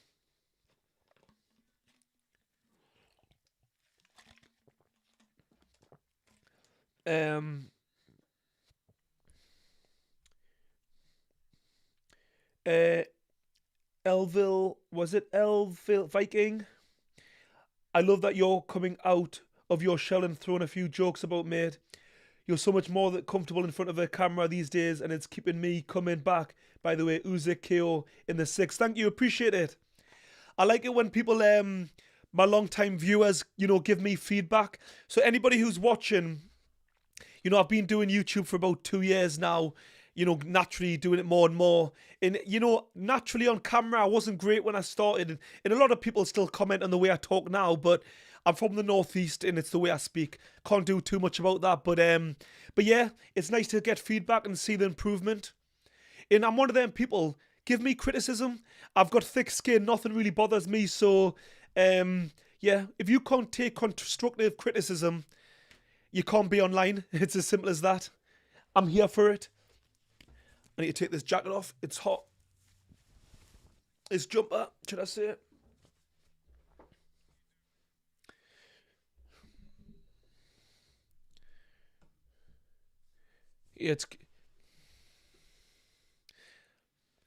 It's crazy quick. I'm just listening to the commentary here, and they're saying, who will take centre of the ring? The man who's getting hit, generally speaking, the man not getting hit. And the thing is, Oleksandr Usyk, he's going to be applying the pressure. If he starts to land clean and Rico feels it, the chances are he'll back off. But at the same time, we do know that Usyk sometimes does like to, he's kind of, I feel as if with Oleksandr Usyk, naturally, he's more of a counter puncher, like more of a bit of a back foot fighter. But, you know, as he's progressed over the years, he's adopted his style to be more front foot pressure fighter. But he's almost like a come forward counter puncher. It's very different to being someone like Mike Tyson who come forward aggressively throwing shots. Usyk applies the pressure, feinting, and trying to make you make mistakes and then countering on the way in. He might just go on the back foot and let Verhoeven come forward and make mistakes and just nail him.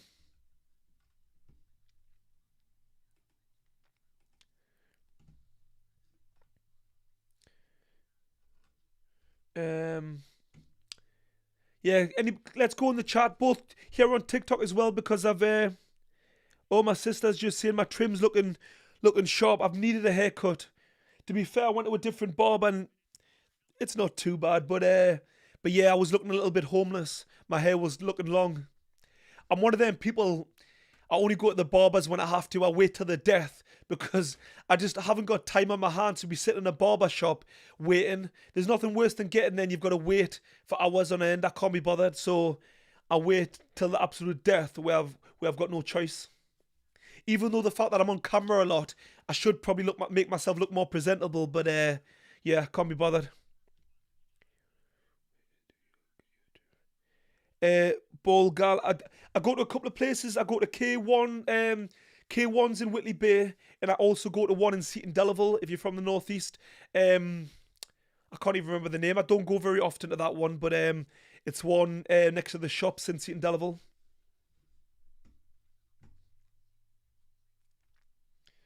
Yeah, that's the thing with Oleksandr Usyk as well. He's so intelligent. He's able to navigate, like he can work a fight out round by round. Like he's not going to go in there and just make silly mistakes. He'll go in there for round one and get a feel for the distance and timing. And he's like a computer. He just takes in the data. And honestly, I just can't see this fight going past 4 rounds. I really don't. It'll only go past 4 rounds if Usyk wants it to. But if Usyk goes in with the mindset, I'm going to take this guy out of here, get this guy out of here, it'll be over as quick as he wants.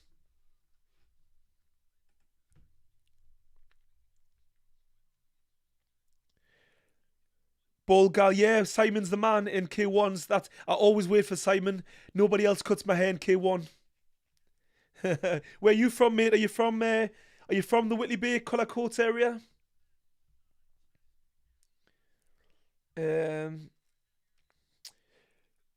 Good doll. You're asking what time is the fight, but you have a smartphone in your hand. Makes sense.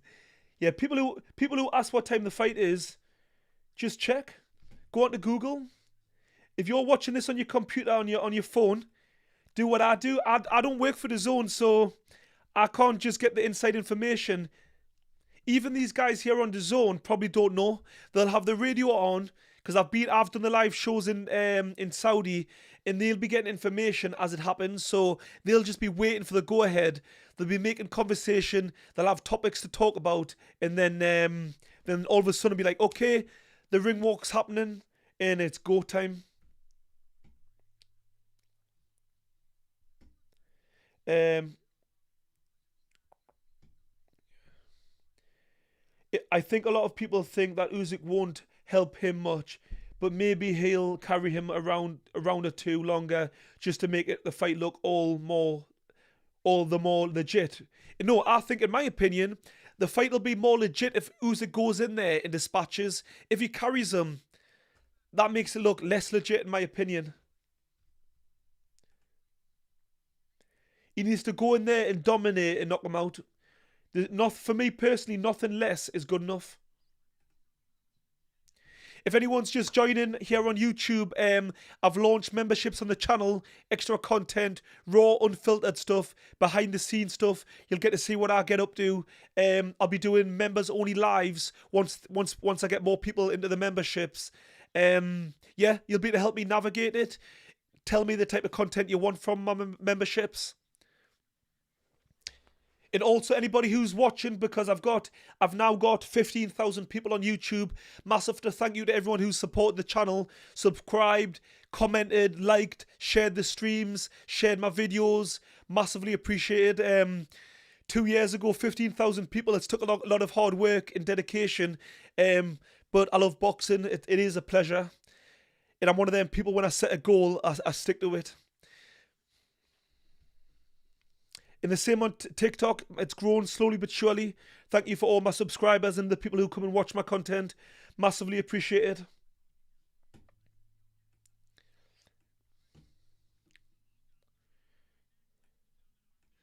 Oh, main event's about to start. It's just said there on the zone.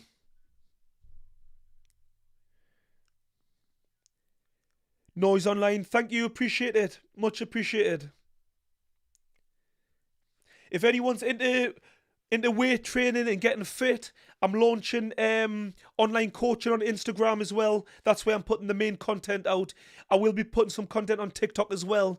So if anyone's interested in personal training, I'm going to be taking on a few people to launch it. You can be my first initial clients. I'm a qualified personal trainer. I've got a degree in sports coaching, so I know what I'm doing. I've trained at the highest level, for the last 20 years. So I know how to get in shape. So my online coaching is going to be about getting in shape, but also staying athletic and functional. Because yes, there's good at getting in shape, but in my opinion, you don't want to just look good. You want to be able to perform. You want to still feel like you could throw hands, or at least be mobile, run, be athletic. I just don't think it's good being in shape and being unfit, because I see plenty of guys, they're strong in the gym, that can lift weights, but could they go and run around and play football with the kids? Could they go on a run? Could they hit a bag for 10 minutes? No, because all they do is just weights. There's my rant. So if you're interested, message me. Send me a message. If you're on YouTube, you can message on my videos, and we can get in contact that way. You can also, if you go on my channel's page, you can get my email address. If you go over to Instagram and direct message me, we can talk there. The fight's happening any minute. The ring walk will be happening soon.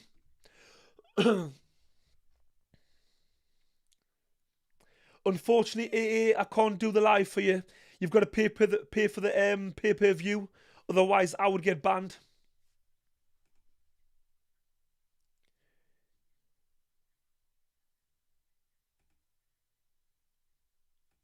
What if I just put...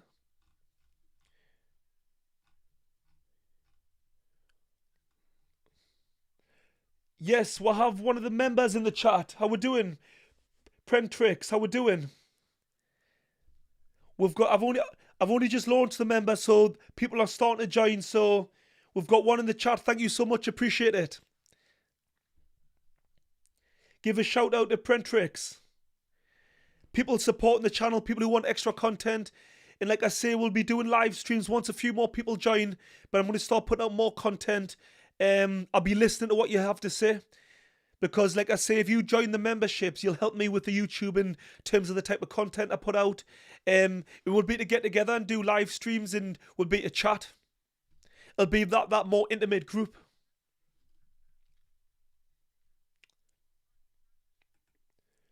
Yeah, man.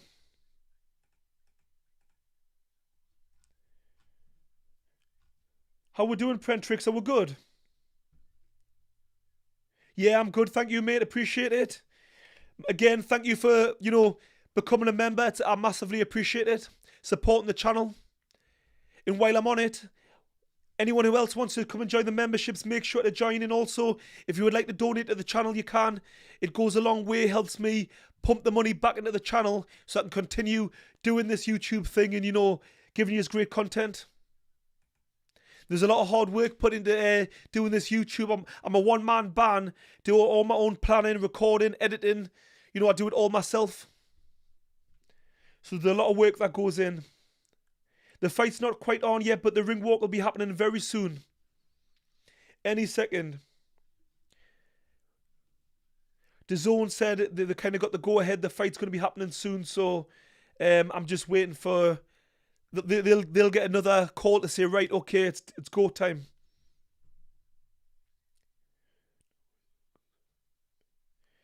Thank you, Prentrix. Appreciate that. Appreciate your kind words.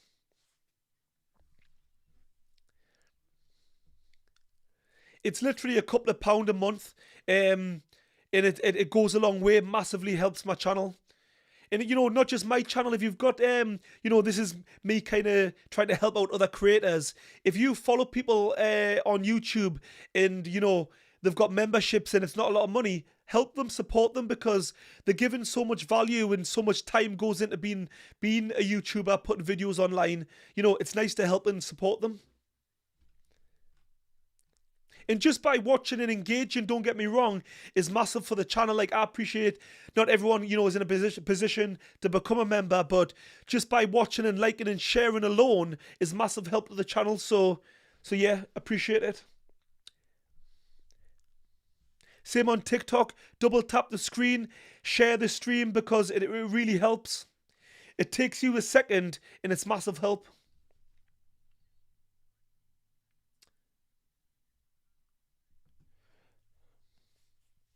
Let me catch up. Brendan, my thoughts is Rico Verhoeven fights in kickboxing. You're not wrong there. Yeah, only ever go 15 minutes. Oh, I get what you're saying. Yeah, exactly. So he's not used to 36 minutes in pro boxing. Yeah, Brendan, yeah, I get your point, what you're making. Sorry about that, yeah. Yeah, it's basically like a 100-meter runner trying to run a 200-meter. It's different. It's not what they train for. Prentrix, I think Rico going to surprise people, not win the fight, but think he might go round 8-ish. He's a real tough guy. AJD, he's got a good head movement in kickboxing. He won't win, but probably might go late. Okay. Edward Coleman, 6322, another guy from the memberships. Thank you. How we doing, mate? My sister in the chat, big up Prentrix and big up Edward Coleman. Love it. People supporting the channel. Love it. What's your prediction, Edward? British Bulldog will gaslight Conor McGregor. Yeah, that's what happens, because, like I say, it's like a 100-meter runner doing a 200 or 400. They're not used to it. So the minute it gets to that point, it's like the gas tank just runs out of fuel. And don't get me wrong, they train for it, but like, if you've been training for something for 10, 20 years, changing at this stage in your career is difficult. It is. I'm not saying it's not doable, but you can't be at the same level as a guy like Oleksandr Usyk, who's been boxing probably 30 years. You just can't do it. Nick, man, when's the fight going to start? People keep asking me. I don't work for the zone. I'm waiting like you. I can't wait, but we've got to be patient. The ring walk was meant to be before now, so they're slightly behind schedule, but it'll be happening any second.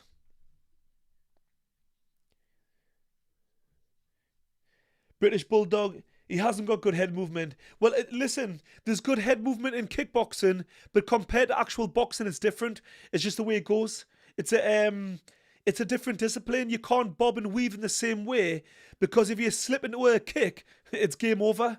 So that's why they tend to lean back off shots, step back, or block with the hands.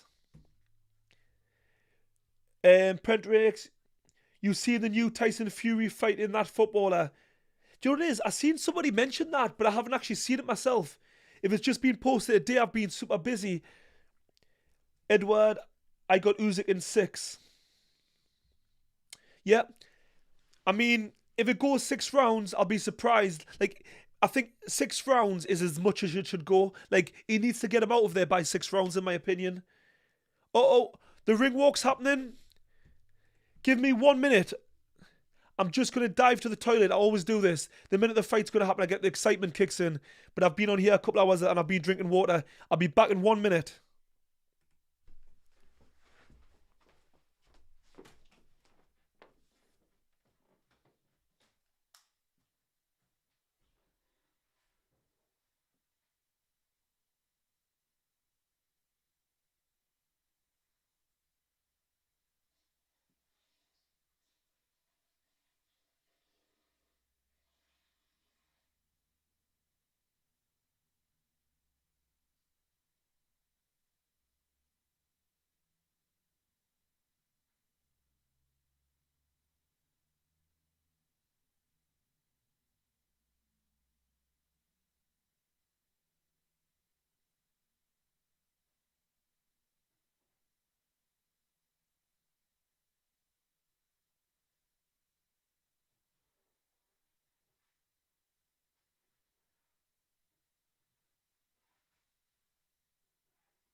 And we're back. Come on. The fight we've been waiting for, it's finally happening. Debbie saying nerves. I just get the adrenaline and the excitement. Not nerves as in I'm scared. As in just it's more the excitement for the fight.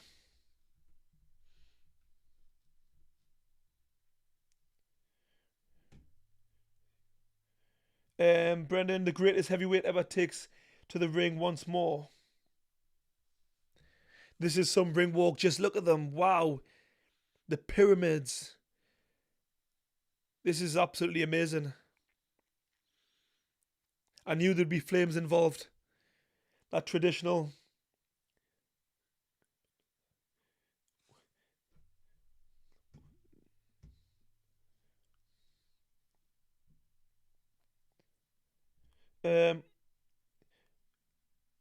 What? Yeah, Usyk's never had one punch knockout, but look what he done to Daniel Dubois. That was some left hook. He dropped him, so it's generally, you're right, it is accumulation of punches, but he's definitely got decent power. You know, it's timing. In boxing, you're talking elite level boxing, it doesn't make any difference. Like, he's definitely got power. Just, you might not say he's got, in terms of heavyweight boxing, absolute elite power, but he's still got decent power. Any boxer who, you know, it's the career they've been boxing, mastering the craft, they land on the right spot that can knock anyone out. Mummy's return, I know, I absolutely love this. This is what anything Turkey Al Sheikh's involved with. It's a real spectacle. Prentrix, I think Rico has a better chance than Dubois because Dubois, even though he's better, he has too much respect for Usyk. Rico fights on the front foot all the time and won't be afraid. Yeah, you're right. You know, that is one thing I did say in my prediction video. I said, you can't go out and try to box Usyk. And Rico's got that winner's mentality, toughness. You know, he's got to go and take that risk. And the fact is, Daniel Dubois had been beaten by Usyk before. So, excuse me, so there might have been some nerves. But it could also get Rico absolutely knocked out because, you know, being that confident can get you hurt. Come on. Rico's running to the ring. This is like a WWE. I don't know if he does that normally in the kickboxing. He's literally ran to the ring.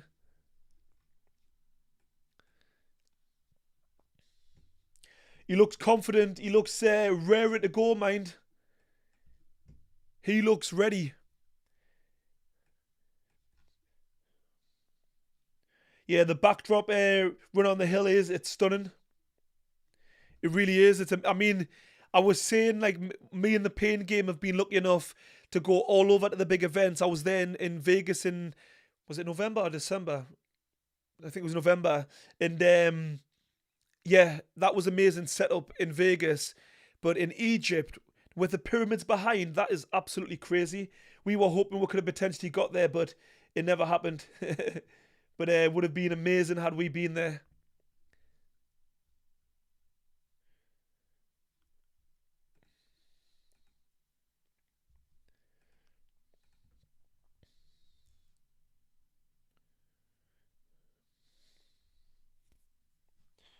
People keep on asking me, am I gonna show the fight? I'm roasting in here. The weather, it's so humid. People keep on asking me, am I gonna show the fight? I can't show the fight. Like, you'd get banned. My YouTube channel would be banned. The whole idea of a watch along isn't to show the fight. If you want to watch the fight, you've got to get a subscription. And unfortunately, with this one, it's pay-per-view. I've had to pay this to watch it, so you have to do the same, unfortunately.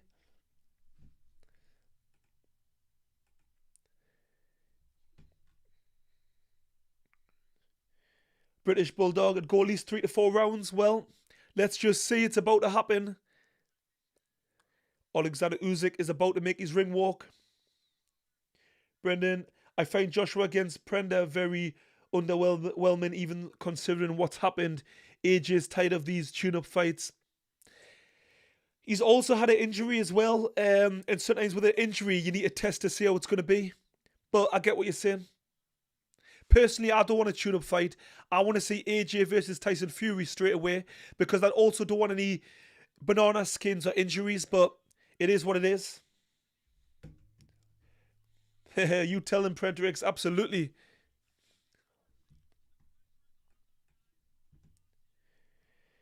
It's is it Sorrow? It's the literally ring walk now.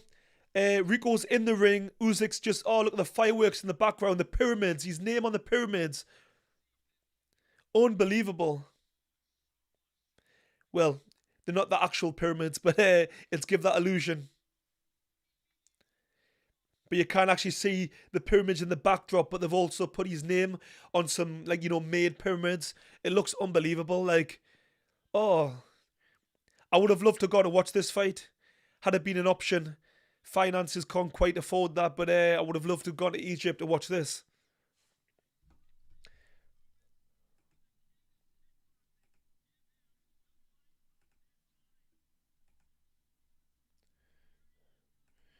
Got so many spammers in this chat, so annoying.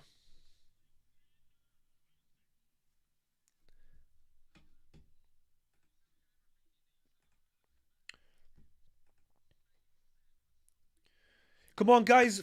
Last predictions before it starts. I want to know. I'm just laughing. Matty Henson. What am I watching? But I love it.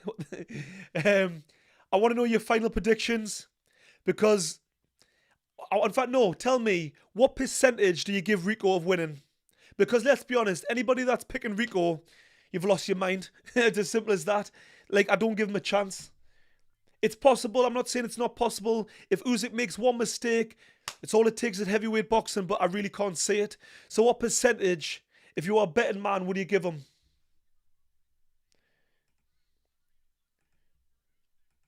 I mean, I bet it's. I'm not like I say, I'm not a betting man, but I bet the odds are good if you go on to if you want to go on to whatever it's on. 20% Matty Henson here on TikTok.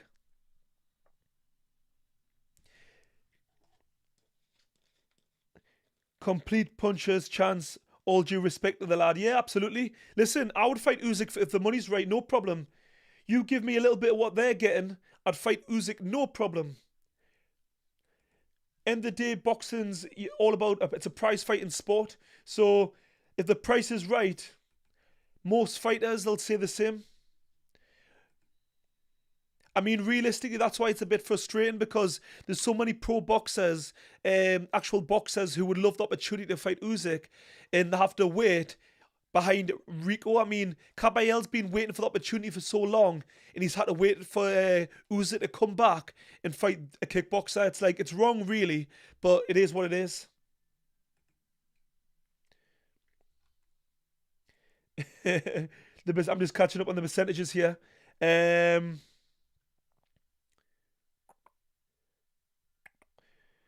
Let me. Sorry, I've lost it. Usyk kill with a. Wait there. Sorry. Damien 0.5%. Brendan Usyk round 8. Richard TQ round 7. Prentrix 25% chance he's got. A lot of speed and power. Fair play. General 0.1%. Pertrin, however you pronounce that, 326, 30%. Run on the Hill, 1%. Edward Coleman, 0%. Mono, 0%. Sam Smith, I give him 0.1%. Richard Druffin, 20%. Usyk by ritual sacrifice is a deep fill. Don't know if I pronounced that right. I can hardly read this. My eyes are tired, and I think my sight in my older age is getting bad. David Usyk wins by TKO round 7 or 8. Brendan 0.1%. So pretty much very little chance people give him. Both guys are in the ring now. They're just doing their Usyk's national anthem.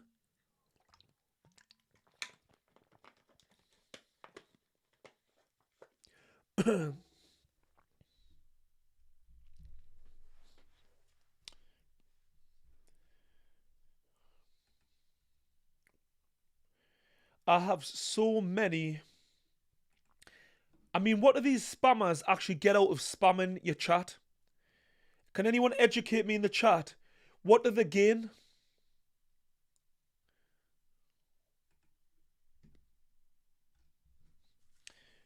Pentrix, Usyk going to win by round 8 or 9.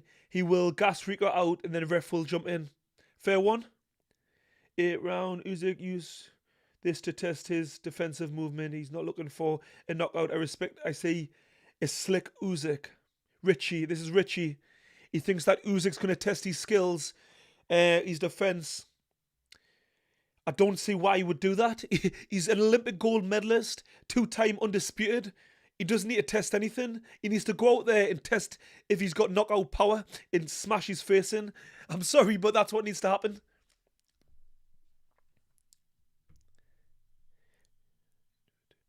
My sister's just said here on TikTok, the intro's too long. Yeah, fuffer. That's a family thing. Fuffer. That's what we'd use instead of the other word. Fuff in hell, my grandma used to say. Yeah, has been a long. But you're in Egypt.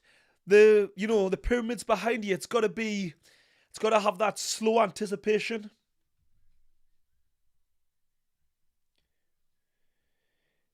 Prentrix, it's a scam. So when someone clicks the link, it hacks into your account. Okay, and steal your card details from what I understand. Fair enough. Thank you. Appreciate that. See, I mean, the people out there doing that. Usyk killed him in his sleep. 50% chance someone's given. Okay. I don't know what planet you're from, but I hope it's fun up there. 50%, come on.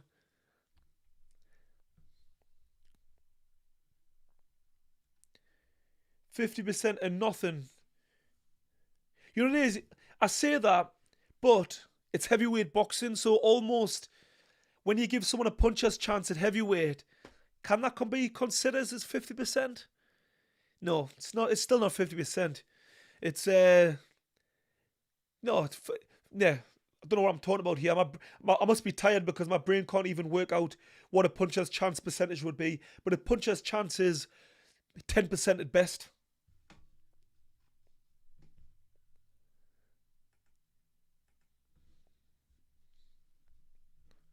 Come on, just get on with it. Mark Lawson. Lyson, sorry, pronounced it wrong.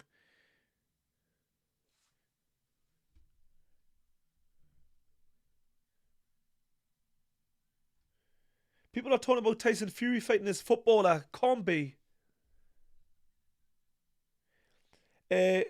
Vagrant. Piper, what time's the Usyk Rico fight? It's on now. They're literally in the ring. The fight will be starting any minute.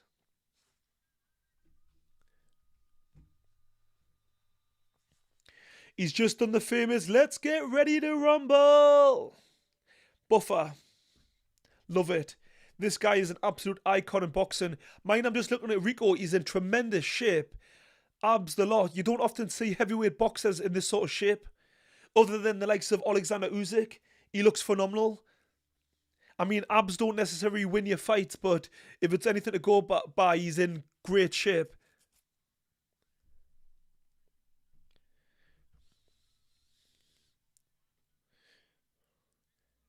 Former undisputed heavyweight kickboxer. No way, Prentrix is just telling me one of my members is saying it's been announced today. Tyson Fury versus this footballer. Wow, that is mental if that's the case. Like, it's Tyson Fury though. I mean, I've got no words. You just don't know what to expect from Tyson Fury. Yeah, Usyk definitely looks a little bit softer because he's came in a little bit heavy.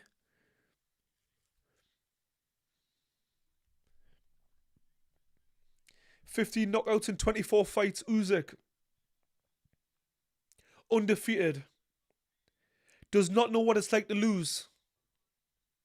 Can Father Time just all of a sudden come knocking? Absolutely. That's the only way I say Rico, God, I don't know what language that was. I sounded African for a second there. I think I went back to my roots. The only way I can see Rico winning is if Usyk is just Father Time's come knocking and he's past his best. It can happen, but I think if Usyk is even 70%, 60%, it should be enough. Honestly do believe that. Let's get ready to tumble, says Jack Miller. Absolutely. They should have fought an hour ago. I mean, it's definitely behind. I think the ring walk was meant to be like 10 to quarter to 11. So they're a solid half an hour behind. Okay, both guys in the center. The ref's just given the instructions. The final instructions.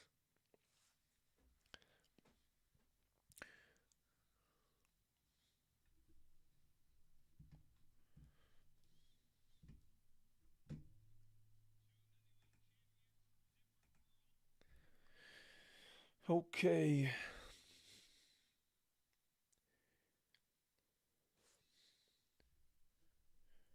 Okay. Fight's just about to start, so let's get going.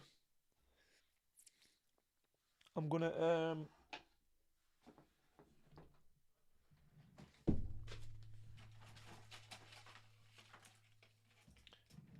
Okay, straight away, Usyk's in the center. Doing what he does. He's got his weight massively over his front foot, Rico. Kind of jittering up and down with his hands. He looks long. God, he is very tall. I know he's 6'5", I think, if I say correctly. But, oh! Rico just landed a backhand there on Usyk. It's that unorthodox style from the kickboxers. Oh, I can't believe that. He landed a shot within inside 30 seconds. A backhand because he just looped it. And I did say, if anyone watched my prediction video, I have spotted some kickboxers. If you get some with good hands, because they don't throw traditional punches, it can catch them off guard. Usyk just used his footwork there nicely, just drifted out of ranges. Rico just almost ran at him with an attack. Usyk just needs to find his range, kind of get the timing of Rico. But Rico's doing a lot of moving. Don't know what this little thing that he's doing with his hands up and down. But it must be weird when you're so used to kickboxing, not be able to use your hands. Usyk's just finding his feet. He's just putting out a few soft back hands there, just touching the target. Oh, clash of heads there. Rico just kind of came in. Don't know if...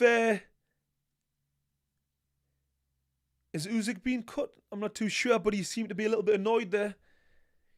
That's what happens when you get the unorthodox style. The way they run in. Yeah, very unorthodox the way he's throwing his punches. Usyk just needs to keep his hands nice and tight. Feel it out. Use his feet. He's starting to just use his feet a little bit more because you can't allow Rico to run into range because he's still a big guy, powerful, any big swing. I feel as if Usyk's just starting to get the rhythm pattern of the way Rico's coming in. It's so random the way he's attacking. So different to boxing. Oh! Overhand right there from Rico. I'm not too sure if it landed. But Usyk's getting touched slightly.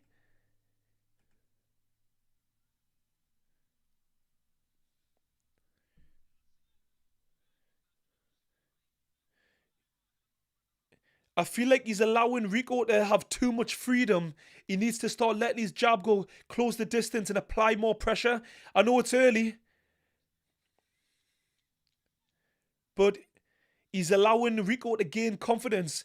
He needs to take the confidence away instantly. Round one. I can't lie, that was a good round there from Rico. I mean, when I say good round by the fact that Usyk didn't really do much, he was just having a look. But this is what Usyk does. He's not going to take any unnecessary risks, but at the same time, he's allowing Rico to gain confidence. You've got to shut him down instantly. Don't allow him to grow into the fight.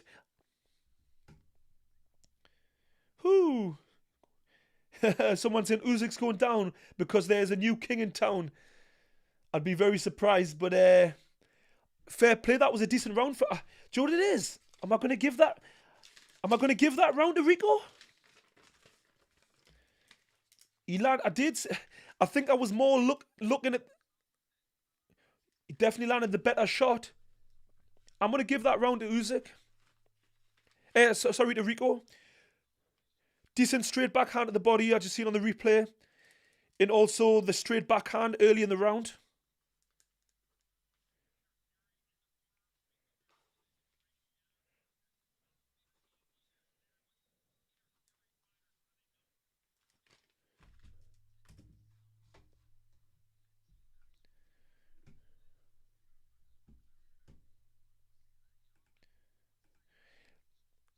He's doing the right thing, Rico. He's moving to the left, away from Usyk's big backhand. He's got Usyk on the ropes. He's kind of throws this little fast cluster. Nothing really landed, but it's definitely difficult to deal with.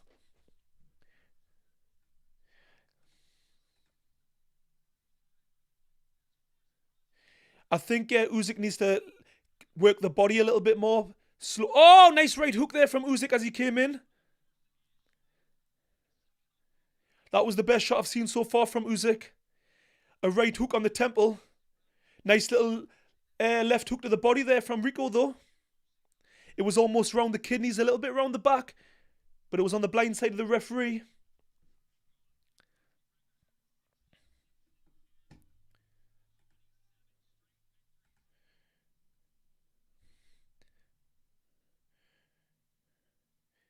I mean, I would definitely say that Usyk looks a little bit sluggish. He doesn't look quite... Oh, nice body shot there from Usyk and just rolled out. Rolled underneath Rico's right hand. He's keeping that head a little bit tighter. He's on the back foot. Oh, nice uppercuts off the ropes there from Usyk. But Rico kind of still didn't look fazed by it. He's used to kicks to the head, so... Usyk's going to have to really plant them shots to get success. Nice right hand to the body there from straight back hand from Rico. Yeah, he doesn't look too bad, to be fair. But I do feel as if Usyk's allowing him far too much freedom. I want to see him apply the pressure. Oh, I nearly seen that step back left hook there from Usyk that he landed on Daniel Dubois. Oh, again a decent backhand there from Rico. On the top of the head, on the forehead. Backing Usyk up because he went in a straight line. Because he does shoot in a range quite quickly. In his long, Rico. You know, stylistically, I did also say in my video that I'd done my prediction. The only person that Usyk's prepared for in the last few years is being Tyson Fury. This is a completely different style. I mean, you know, he's got the experience. It shouldn't be a problem. But... he's almost rabbit punching in close there, Rico. Very different style. Oh! 2 shots coming out of a clinch there from Rico.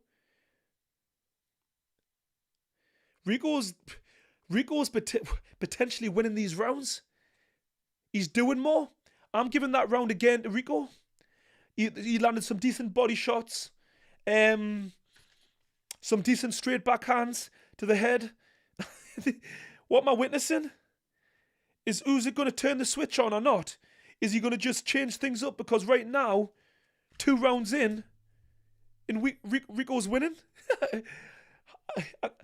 I could have never predicted this. How are you seeing it here in the chat, people? Rico's winning the first 2 rounds.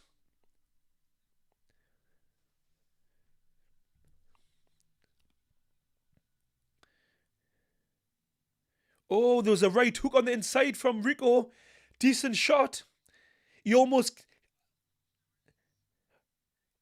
Oh, lovely shot. Rico came out the clinch. He had him tied up and just threw. It was almost like Usyk relaxed a little bit. This is the thing. When you fight these guys who crossover fights, even though you're not taking them lightly, mentally you think, oh, it's going to be easy. Like, even though you don't, like, there's just going to be that little percent in your head where you might not take it as serious as a boxer, thinking that it's going to be easy. It's hard to, like, get out of that mindset. Oh, decent uppercut there from Usyk.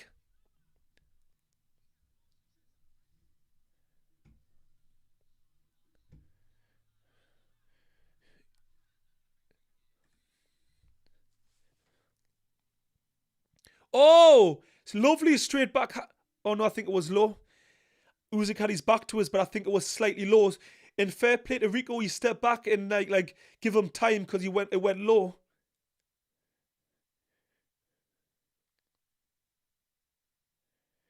Yeah, I feel as if Usyk doesn't look too sharp. The extra weight, maybe it has played its part. Few feints there. Oh! A few shots from Rico just fell short because his arms are so long. So long. This is crazy. There's too many punches landing very close to the target for my liking. It's just, he's doing something that Tyson and AJ didn't do. He's letting them go on the inside.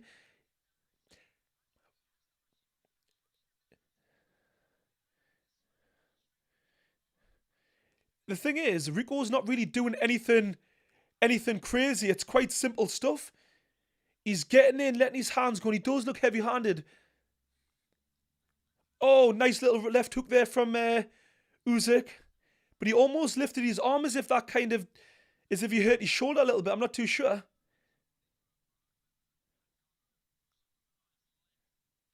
Oh!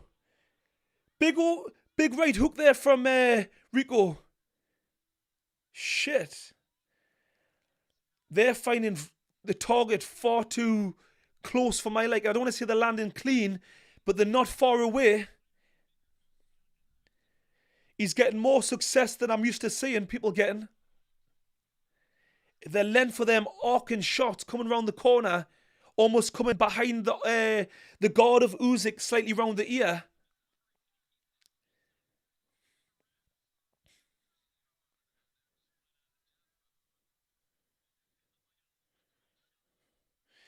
Usyk's got Rico on the back foot, almost like Rico's just taking a... Oh, oof. He's even making Usyk miss.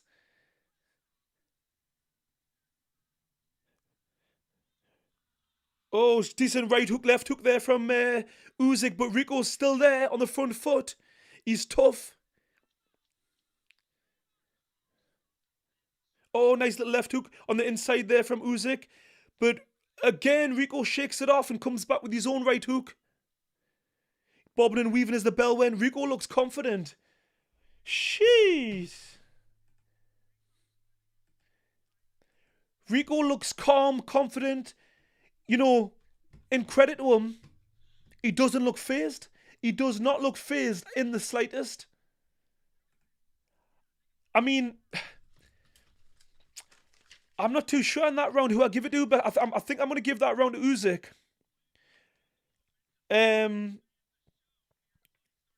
I think Usyk landed some decent shots there, right hooks. Yeah, there was some decent hooks, uppercuts landed from Usyk, but Rico was in the fight. He's landing his own shots. Yeah, I mean, don't get me wrong. I've never really followed Rico's kickboxing career. The people who maybe have followed maybe knew a little bit more than me, but I still expect Usyk to get the job done, but he doesn't look as sharp as I'm used to Usyk seeing.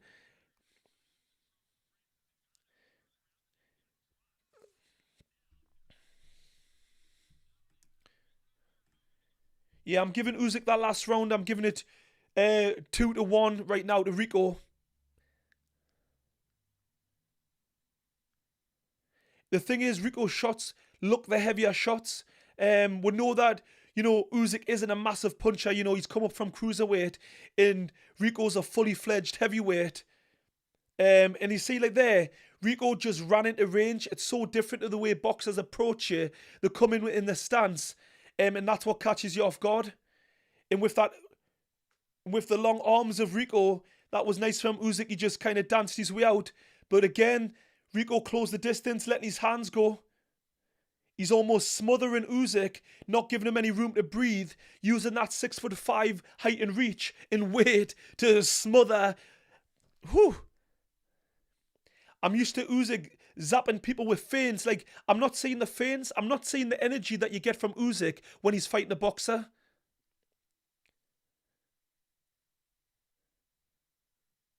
Nice combination there from Usyk.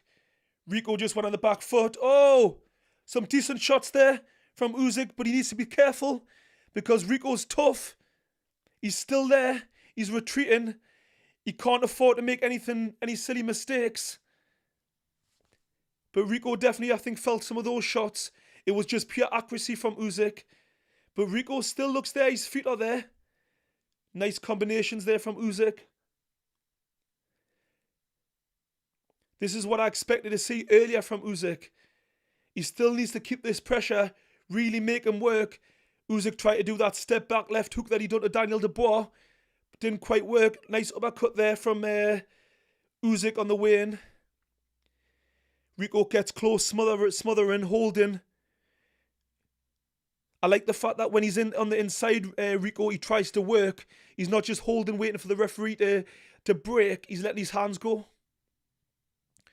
Another left hook there from Usyk on the way out, but it's not having a massive effect. And it looks like Usyk's breathing a little bit heavy. Obviously, he's let his hands go. Oh, nice right hook there from Rico. But Usyk really had to let his hands go, and I think he kind of punched himself out a little bit there. Oh! Right hook again from Rico. Landed on the button. Oh, nice uppercut from Usyk there as Rico came in. Whose gum shield's out? Oh, no. Yeah, it's Rico's gum shield. Shit.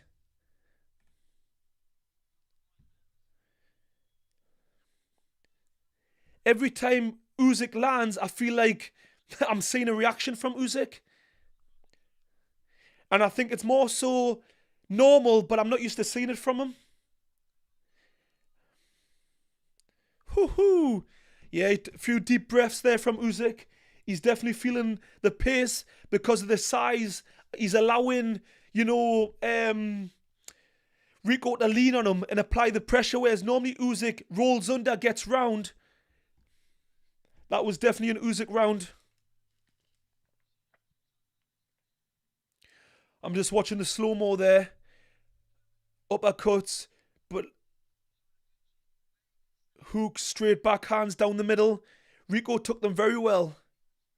Oh, beautiful uppercut as Usyk stepped back. Rico done very well to take those shots. That was the Usyk round. I've now got it even.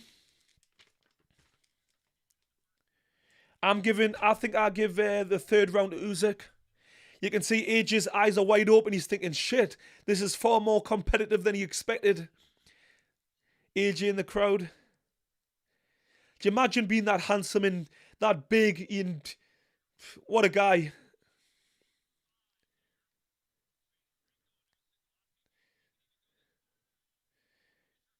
I mean, yeah, we're going into round 4. I thought it might have been over within 6 rounds, but I was thinking it should be over within 4, really.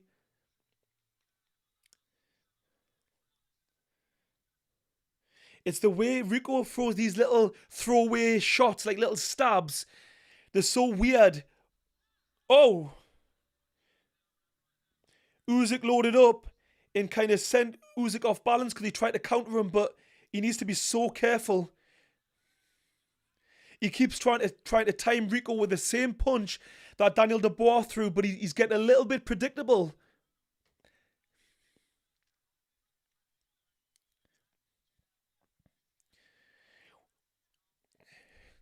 What I really do like from Rico is the constant movement. He's constantly circling.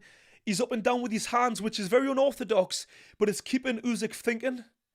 And he's just constantly touching. And this is normally what Usyk does.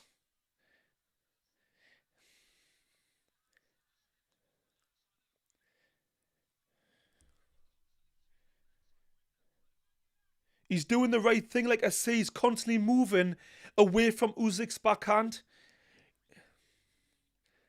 Yeah. He's dancing him. He's up on his toes there, Rico.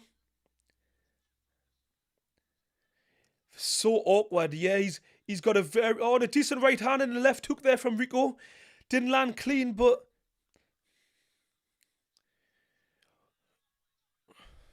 Usyk's keep on looking for the left hook, but I feel like he needs to bring them up the middle. He had more success with the uppercuts.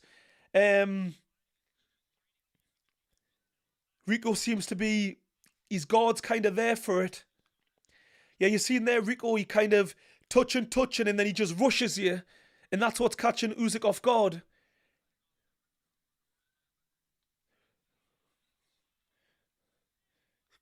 Yeah. Yeah, and Usyk's been very sensible. He's really taking his time. You know, Rico looks the more confident fighter right now. Rico's now on the back foot. He has been moving a lot.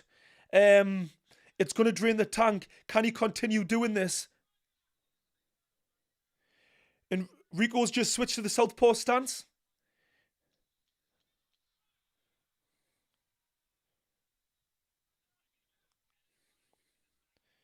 Double jab there from Rico. Getting success. That was definitely Usyk round for me. Rico's slowed down a little bit in the sense that he's now been going on the back foot. But he's given a very good account of himself. Very good account of himself. Whew. I was saying that in the chat here. I've got Usyk up now here on TikTok. Someone's just asked. I've got Usyk up 3 rounds to 2. But some people might have given the third round to Rico. I'll give it to Usyk. So, yeah, we've got it. Lou Brown in the chat. Let's fucking go, Rico. We've got a Rico fan. Errol Thomas. Errol Thompson. Thomas, sorry. He's going to get tired soon. Yeah, that's the thing. If it goes past 6 rounds, you know, Rico on paper should be the one who starts to gas a little bit. But Rico's having great success. I like what he's doing. I've got to give him all the credit in the world. He's doing a very good job.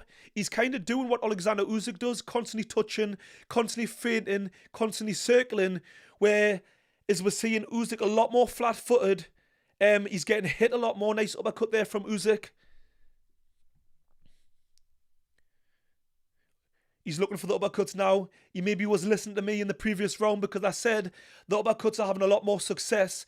And I'm pretty sure that his corner said the same thing. You'll get, lovely uppercut there on the back foot again from Usyk. But then again, Rico just leans on him. Usyk just turned him there.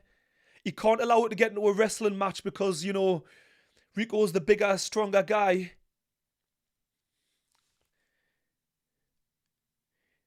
He needs to start digging the shots in, and now Rico take that confidence away.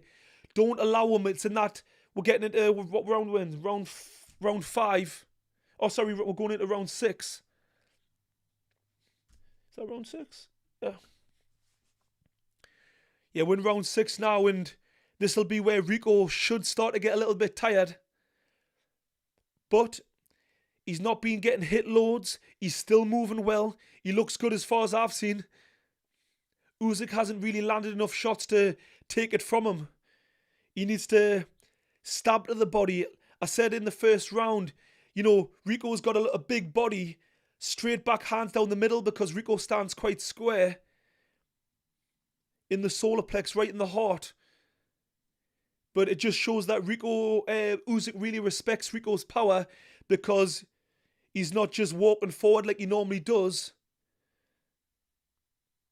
He's definitely a lot more sensible with his attacks. But nice right hook there from Rico. Kind of hit the guard, but he's so big and powerful, it sent Usyk off balance. Usyk's touching a lot more with his lead hand, but can he time that backhand? He's almost waiting. Yeah, he's looking for that backhand again as Rico darts in. Just fell short, didn't quite land it. Because Rico's shown good feet, he kind of darted in, but then he put the brakes on. And you know, somebody did mention Rico's got decent head movement, and actually he has shown good head movement. He's impressed me. I'll be totally honest. He's impressed me, Rico. But you know, he's an elite fighter, regardless of the discipline. You know, he's gonna be able to compete, but I didn't think with Oleksandr Usyk at this level. I didn't think, yeah, other heavyweights, lower level, but I didn't think against who I would consider pound for pound heavyweight, pound for pound arguably fighter in the world. You know, I didn't think it would be a competitive. I really thought Usyk would be able to just end it whenever he wanted.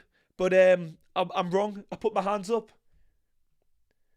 Yeah, someone just saying in the chat here, Okie Dookie, or is it Okie Dokie that's meant to say? Rico doesn't look tired at all. He doesn't really. He's not breathing heavy, but sometimes your breathing can be okay, but your legs get heavy, so let's just see.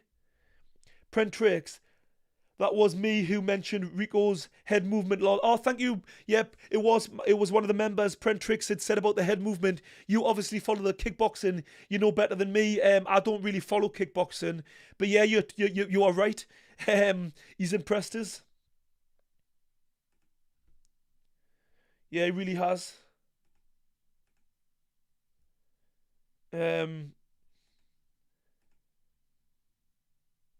Very, very impressive.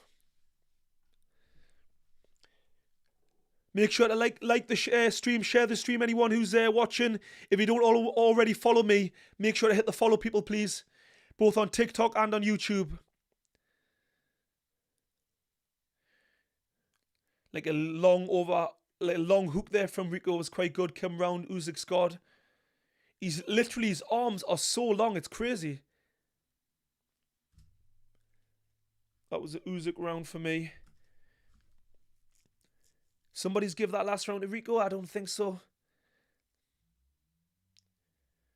And it's crazy because Usyk's actually moving to his left all the time, and that's actually going into Rico's big backhand.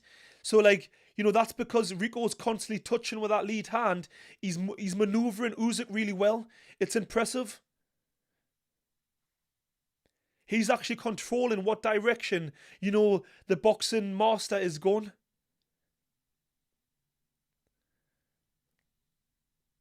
Constantly circling.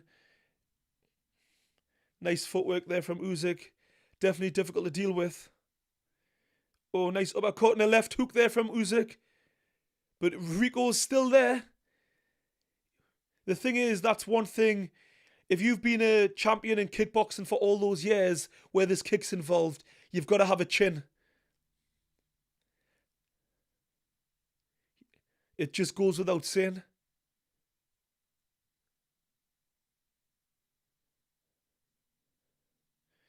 Yeah. Oh, big backhand again from Rico. He just darted in with a backhand, a lead backhand.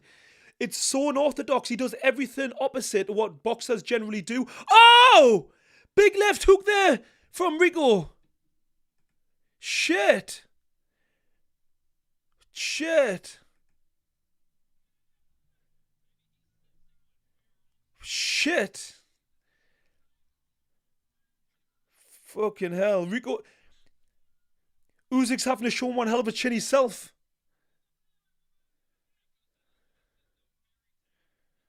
This is the real deal.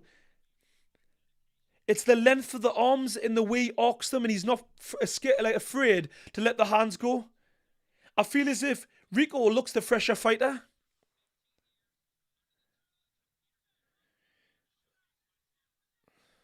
Oh my God. Well, Peter Fury's done a great job. I did say great coach. The guy who navigated Tyson Fury to beat Klitschko all those years ago. He keeps catching. Usyk's defense just doesn't look the same. He looks tired. He looks laboured.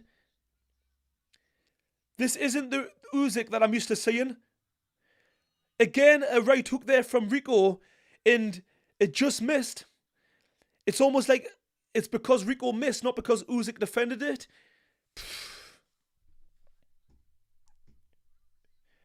Debbie, I absolutely can't believe it. Literally, I'm in shock. End of the day, I'm not from the kickboxing world. I don't really follow it. So, like, my instinct, generally speaking, is always to pick the guy whose discipline it is. But I do, like, Usyk just doesn't look right. He looks, from the first round, you know, he did come in heavy. I said he's always consistent with his weight. Oleksandr Usyk, I said, Father Time can come. And I don't want to discredit Rico because he's doing a great job. But Usyk doesn't look great.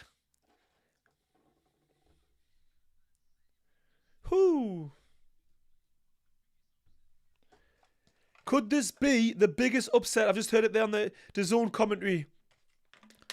Whew. Well, this is why I always say, like, these stupid fights, banana skins, if you take your eye off the ball when you've been fighting champions, fighting people you think you're going to just beat easily, it's so hard not to... Part of your brain just always takes it for granted just a little bit. It's hard not to. I might have to give Rico that last round. Just off that big power shot. There was a couple of, I think there was 2 decent shots. I mean, could have went either way that round, to be fair, but I might just give it to Rico.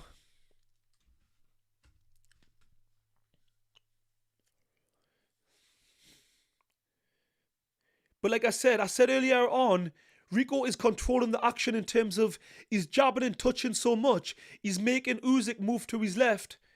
Well, Usyk's starting to go to his right now. Finally, he might have listened because, you know, a big right hook is... Oh! Straight backhand again from Rico down the middle this time. On another right hand. Unbelievable. Shit. When is Usyk going to wake up and get back into his normal form? Listen, Father Time catches up. How long can you be fighting at this level? I tell you what, a lot of people are going to be thinking watching this. Moses Atama wipes him out. I know that's what people are going to be saying. The speed and accuracy of the power of Moses Atama. If this is Oleksandr Usyk, I know he's had time out. Did he have an injury? Like, you know, he just doesn't look great at all. Shit. I mean, I'm not a betting man, but you should have put money on Rico. The odds would have always been good. But, shit. Jesus. It's not often I'm lost for words, but Rico's done that to me tonight. The footwork, the constant touching. Even when he's on the defensive as he's retreating. Oh. He does some clever things like, you know, he punches as soon as he comes out of the clinch. The way he's manoeuvring Usyk, the constant touching. The feints aren't traditional boxing, but he's just jittering and moving, constantly keeping Usyk thinking. Again, Usyk tries to unload with some uppercuts, but Rico holds and manages to just push and lean, use his strength, so much physically stronger. The ref just warns Rico.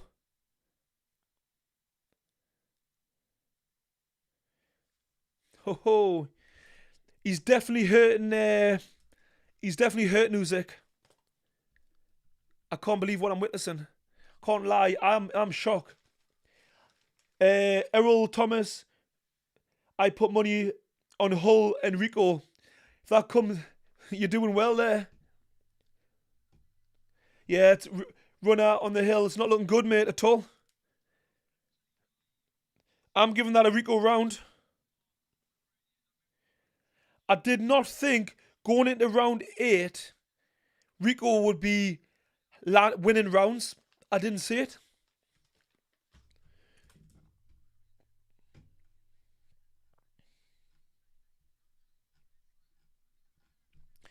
What have I got? One, 2, 3, 4. I might have. Wait there. 1, 2, 3. 1, 2, 3. I have it 4-4. I have it even going into round 9.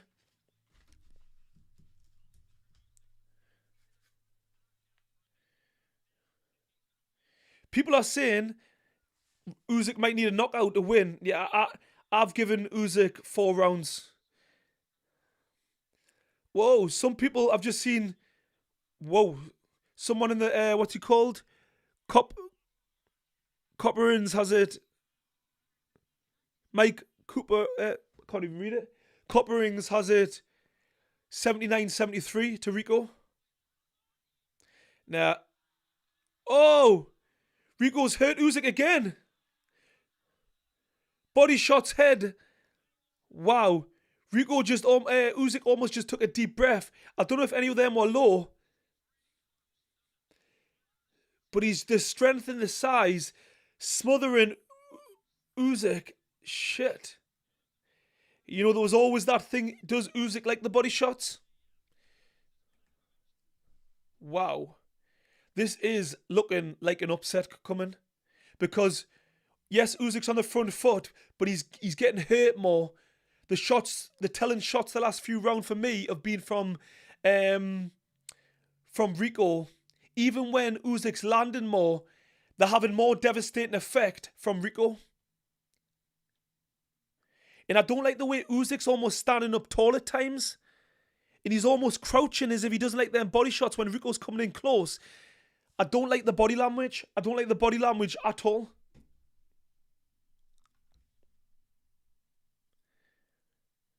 Jesus. Usyk's got a few rounds still to turn it around, and he needs these rounds, in my opinion. He needs to really stamp his authority on the fight. Because right now, if I don't go off what Mike's saying, his scoring, but, you know, even the people who do have it close, Usyk needs to take the next 3 rounds. Even this round here in round 9, he needs a strong finish. He's got 40 seconds. He's still got time to finish the round strong. But he looks tired. Oh, and again, backhand from Rico. Just punching almost through Usyk's guard.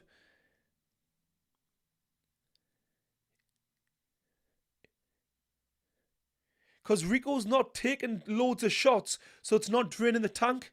He's in control. There's a difference of when you're kind of in control of the pace of the fight. You're engaging when you want. You're backing off when you want. You're fighting at your pace. Usyk's not fighting at his pace right now. Even there, Rico's switching, stance, touching, popping and moving. Wow. Was that a Rico round? Whew, I'm not sure I'm going to give it to Rico. I'm getting so captivated with the success that Rico's getting. It's hard to score.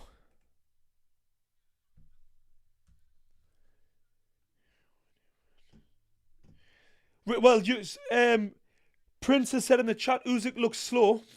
He certainly does. And Okie Dokie said Rico's already won in his opinion. He's definitely won the moral victory, I know that much.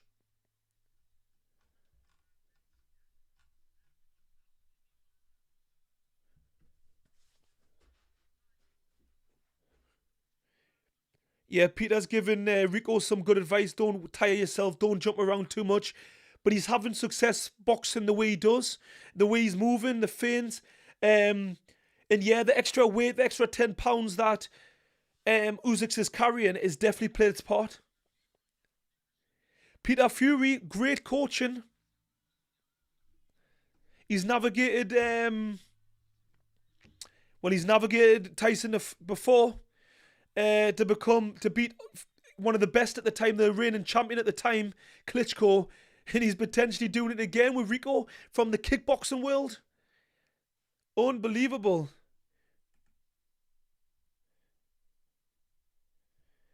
God. Yeah, Usyk, you know, sometimes in boxing, in sport, you get styles where you just don't like it or you find difficult, and Rico is a horrible style for Usyk. Usyk, the size, the strength, he's just getting warned for shoving Usyk off the clinch. But he's got the right tactics. Don't play clean. You've got to be dirty. Take Usyk. You know, if you try to box Usyk, you're going to lose. You need to make it messy. Rough him up. Let your hands go. Usyk looks so slow. The speed's just not there. That 10 pounds, his body's saying, we don't like you at this weight. In the way that Rico comes in with his head. Oh, again, multiple shots, hooks there from Rico. And Usyk definitely didn't like it. There was no response. Where's the footwork? He's just shelling up. He needs to be so careful. I'm hoping that Usyk's looking to pull something out the bag. But I think the reason he's not moving is because he's tired. The punches are having an effect. The strength and the clinches leaning on him is having an effect. The body work from Rico's had an effect. He's nearly 40 years of age. He's been disciplined for so many years. The miles on the clock definitely plays its part.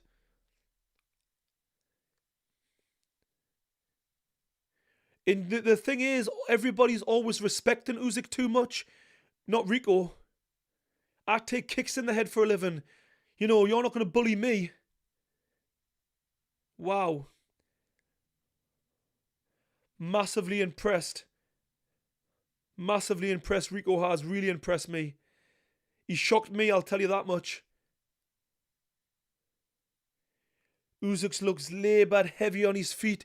He's trying to pick the nice shots, which he is picking some shots, but... Oh, he just caught Rico with some nice shots. But Rico's still there. He shakes his head. Oh, right hook, left hook from Usyk. He can't afford to switch off, though. Don't get sloppy, Usyk. But Usyk looks tired. Can he close the show?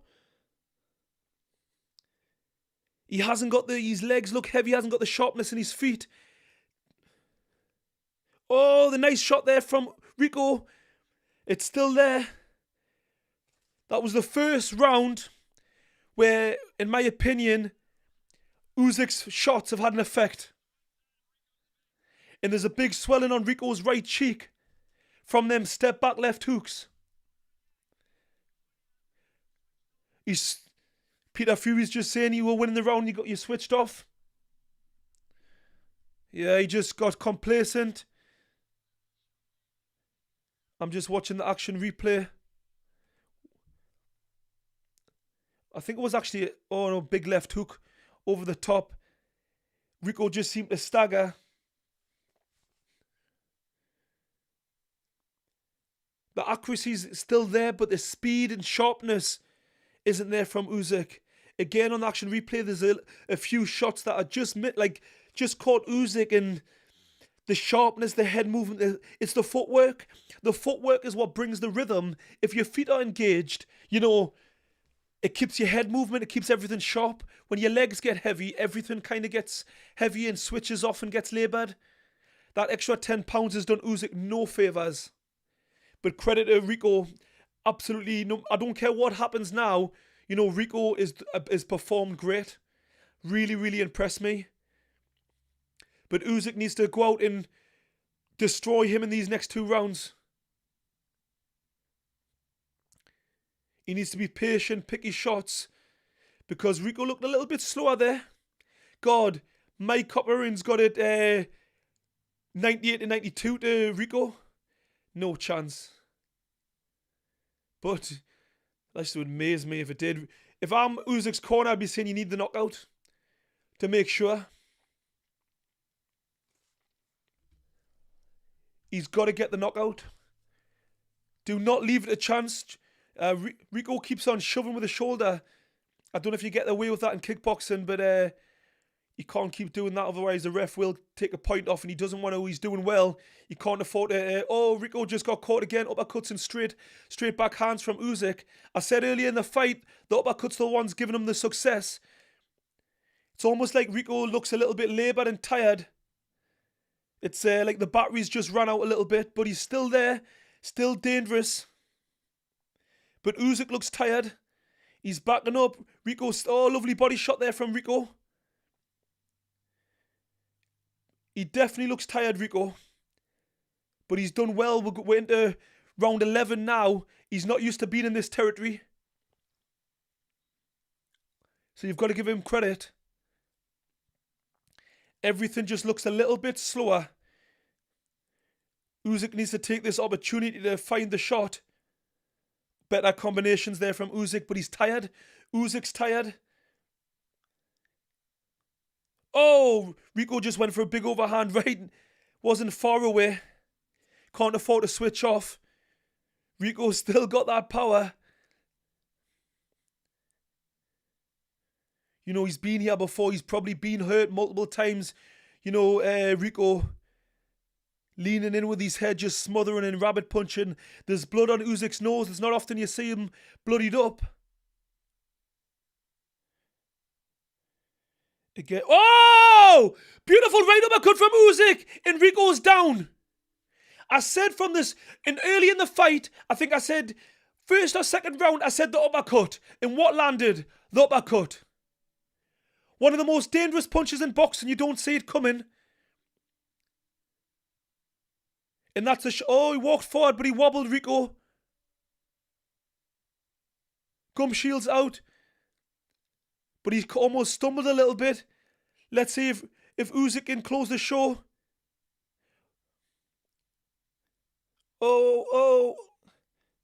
Oh, big shot. Oh, it's been stopped. Oh, was that premature?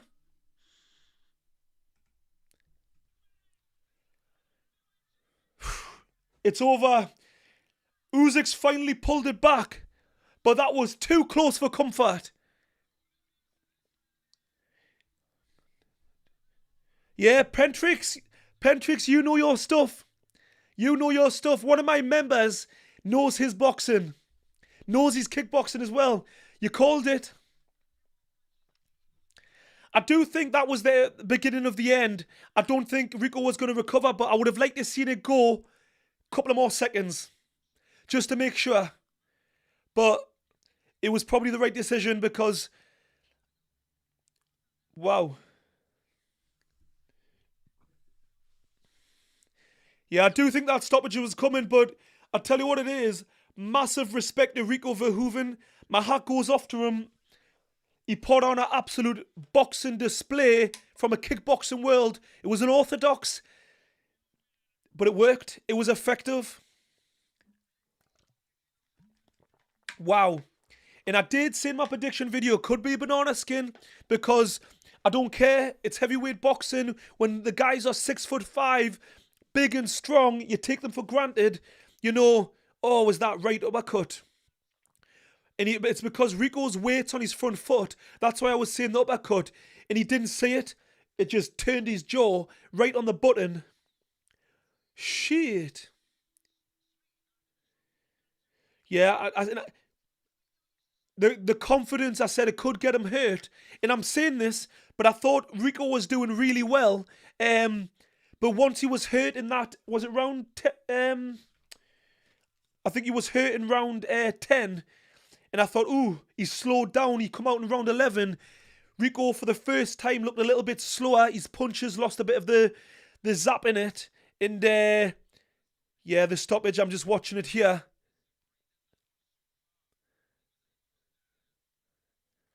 Yeah, the accuracy from Usyk. That was a good call, but, yeah, I think that... I wasn't sure, but I think that was the right call now. Watching it in the action replay...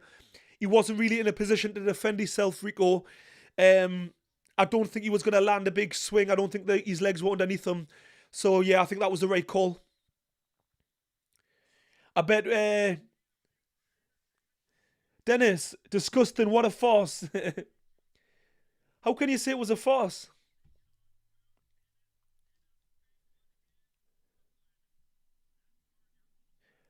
He got stopped. He got stopped still on his feet. People are saying boxing is fake.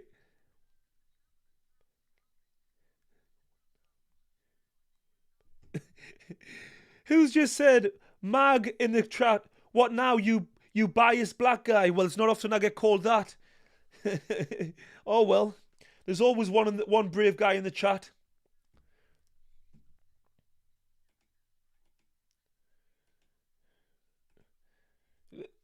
Who's this?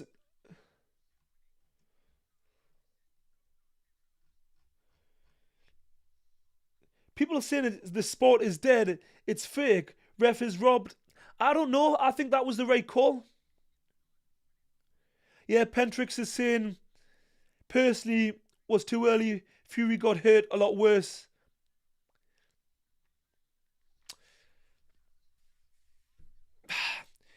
It's difficult. I think he was going to get stopped regardless. I think he looked hurt. He wasn't able to defend himself.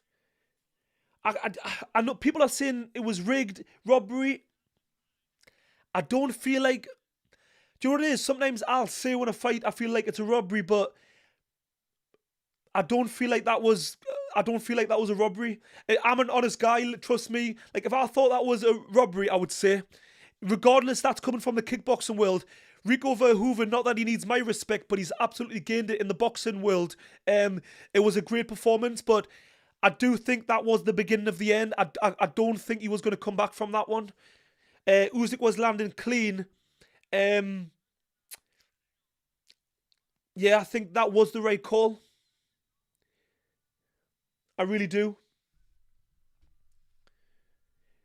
I'm surprised at the chat. I feel as if people watch it again, watch the action replay, Rico wasn't able to defend himself. And, previously he was walking through shots, but in that last round when he came out in round 11, he didn't have the same sting in his punches. He was blatantly tired and fatigued. And then when he got hurt, he got dropped. He was badly hurt. He got to his feet. Even when he went to get his gum shield to his corner, he stumbled. He stumbled a little bit. I just don't think that was. Oh, thank you so much, Kelly Peterson, with the super chat. Thank you so much. Anyone who would like to donate to the channel, thank you, appreciate it. This is me giving my time up to give you the commentary. So anyone who wants to support the channel, massively appreciated. And also, if you don't already, make sure to follow people. And if you would like to join the memberships also, I've got memberships now on the channel, extra content, behind the scenes stuff. We'll be doing members only lives once it builds up.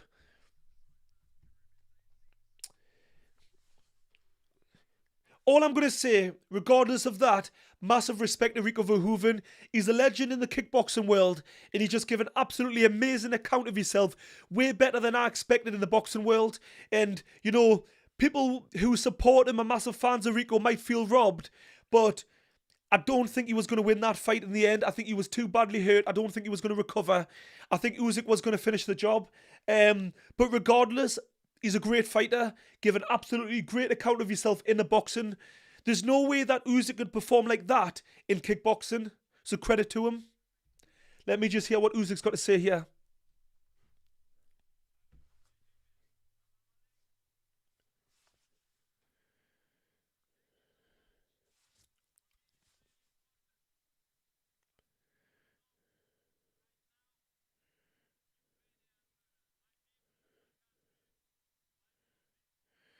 Usyk saying it's very important to him, but there's bombing in his country, in Ukraine.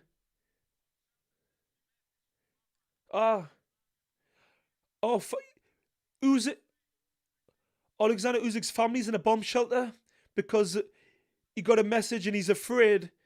So mentally, Usyk was dealing with what was going on. His family potentially getting hurt, getting killed, bombings going on. Wow.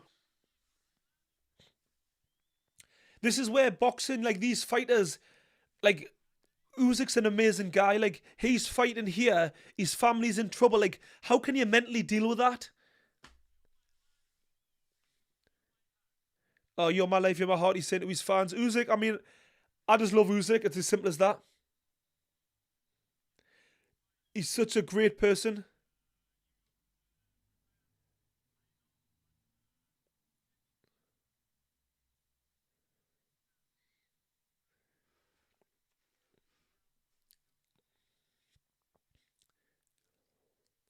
Asking if Usyk felt he needed a knockout going into that round 11. Usyk, I just boxing. Uppercut, bam.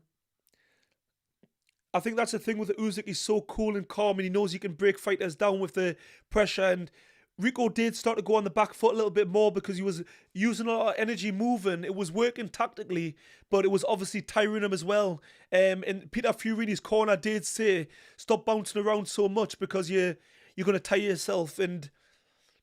But yeah, oh, Caballero's in the ring. I hope this fight happens. It's gotta happen. I tell you what it is. I'm only going to go off what I've seen from Usyk tonight. He didn't look sharp. He looked heavy.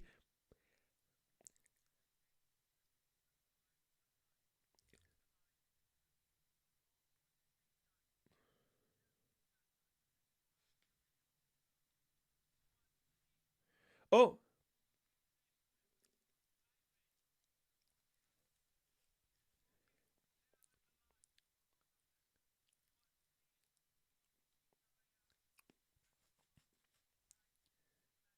Oh, Turkey's saying he thinks that Rico should get a rematch. That's why I love Turkey's like, he thinks he deserves it. Caballero next. Then down the line, Rico. I think you give such a good account of yourself.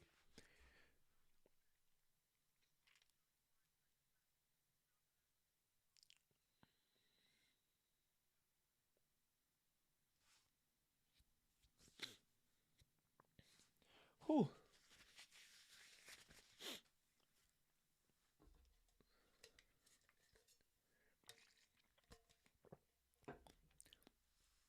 Rico's making some good points. He's saying it was getting close to the end of the round. He should have let it, go on a little bit longer and, let him go out on his shield. Franco, thank you so much for the super chat. Massively appreciate it. Thank you, man. As an MMA fan from Holland, I enjoy your perspective a lot. Keep up the good work. Blessing, Frank. Thank you. Appreciate it, mate. Thank you so much. Yeah, I love it, man. Honestly, I put a lot of time into YouTube. So when people like yourself, Frank, support the channel, donating money, it goes a long way because all the money that comes onto YouTube for me, I don't make a lot of money from YouTube. It goes straight back in, for my content. All my time, it basically just about covers my time. So thank you so much. You're keeping me doing what I love doing. So thank you so much. I come into YouTube to basically give my area of expertise, share my knowledge, experience, and have fun. I love boxing, getting to talk about boxing while trying to share my experiences. It's what I'm here for. I always hope when people listen to me here on YouTube or on TikTok, I generally have a bit of fun joking around here and there, but it's never meant to be in a negative way. I just give my opinion. Sometimes it can come across a little bit harsh, but I just try and spit facts. But I try to give it from the angle of my experience.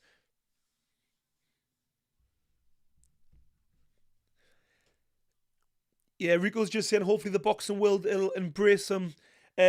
Absolutely, he deserves every last bit of respect. He put out. He just competed, went 11 rounds. Well, technically, he went longer than Daniel Dubois. I mean, that just goes to show. And I know styles make fights and all the rest of it, but regardless, hats off.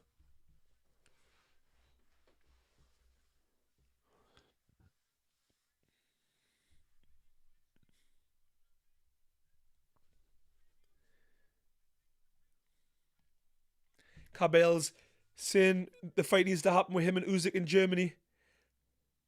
Usyk says, let's do it, no problem. Usyk's just like, I'm ready. With no Usyk, he's done it fight after fight, fighting other people's back garden. He'll fight anybody. He really will.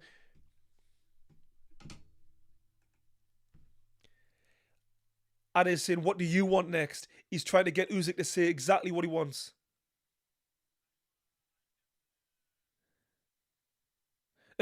He says, I'll box them both. Rico and Caballero.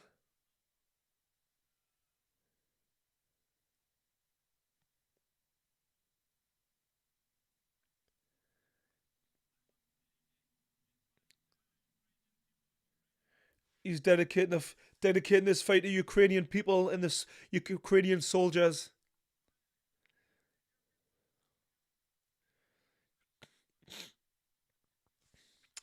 Yeah, I'm a little bit. I'll be totally honest, guys. I'm worried for Oleksandr Usyk.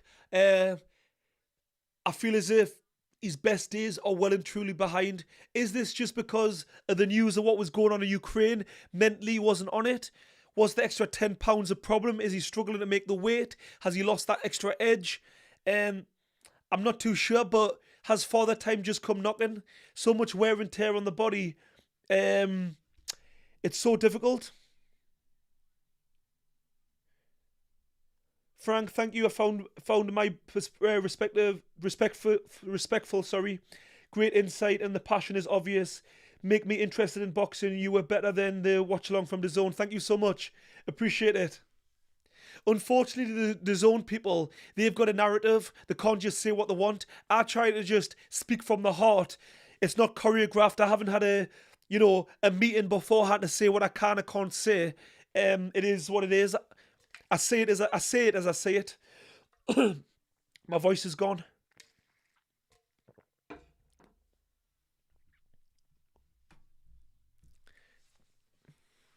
Rico saying, what a transition. Well, guys, I think I'm going to have to wrap it up there. If anyone would like to donate before I go, it'd be massively appreciated. Really helps me out here on YouTube. Make sure to follow make sure you follow if you don't already, especially here on TikTok as well. YouTube, hopefully you all follow. If anyone would like to join the memberships here on YouTube, please come and join me. We'll have a ball. Extra content. We'll do live streams for members only. You can help me with the content that I'll put out on YouTube. I'll take your opinions. I'll take your criticism. Get involved. I want to make a community here on YouTube.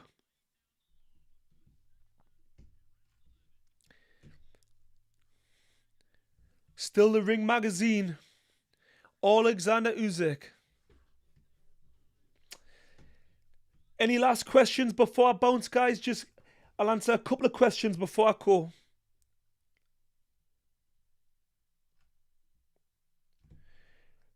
Someone said they want Rico versus Fury. Yeah, I would love to see that. Oleksandr Usyk stopped them in the 11th round. Someone just asking.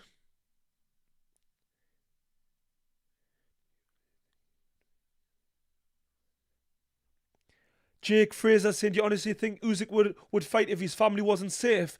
Even if he's somewhere safe in some sort of bomb shelter or wherever he is, he's still going to carry the worry of his family being scared. You know, all of that alone. You know, yes, if his family wasn't safe, but are you really ever safe if there's bombs going on in the area? In your country, sorry? Was it a bad stoppage? Honestly, I don't think the stoppage was bad. I think there's an argument you could let it go for another 5 seconds, 10 seconds, but I honestly think the writing was on the wall. When you watch the action replay, he was taking punishment. He wasn't able to defend himself. He wasn't seeing the punches coming. In my opinion, I think it was going to happen. I honestly think it was. Run on the hill. Thanks, Lawrence. Great stream again, brother. Thank you so much. Appreciate you. Thank you. I love it when I see people that I recognise because I'm starting to recognise different people's names on the streams. Yeah, I love it. Thank you so much, mate.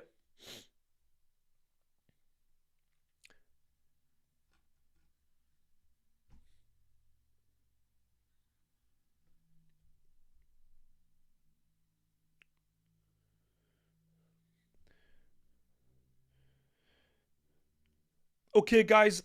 Thank you so much. I'll see you next time, okay? Appreciate everyone here on TikTok. Make sure to follow if you don't already.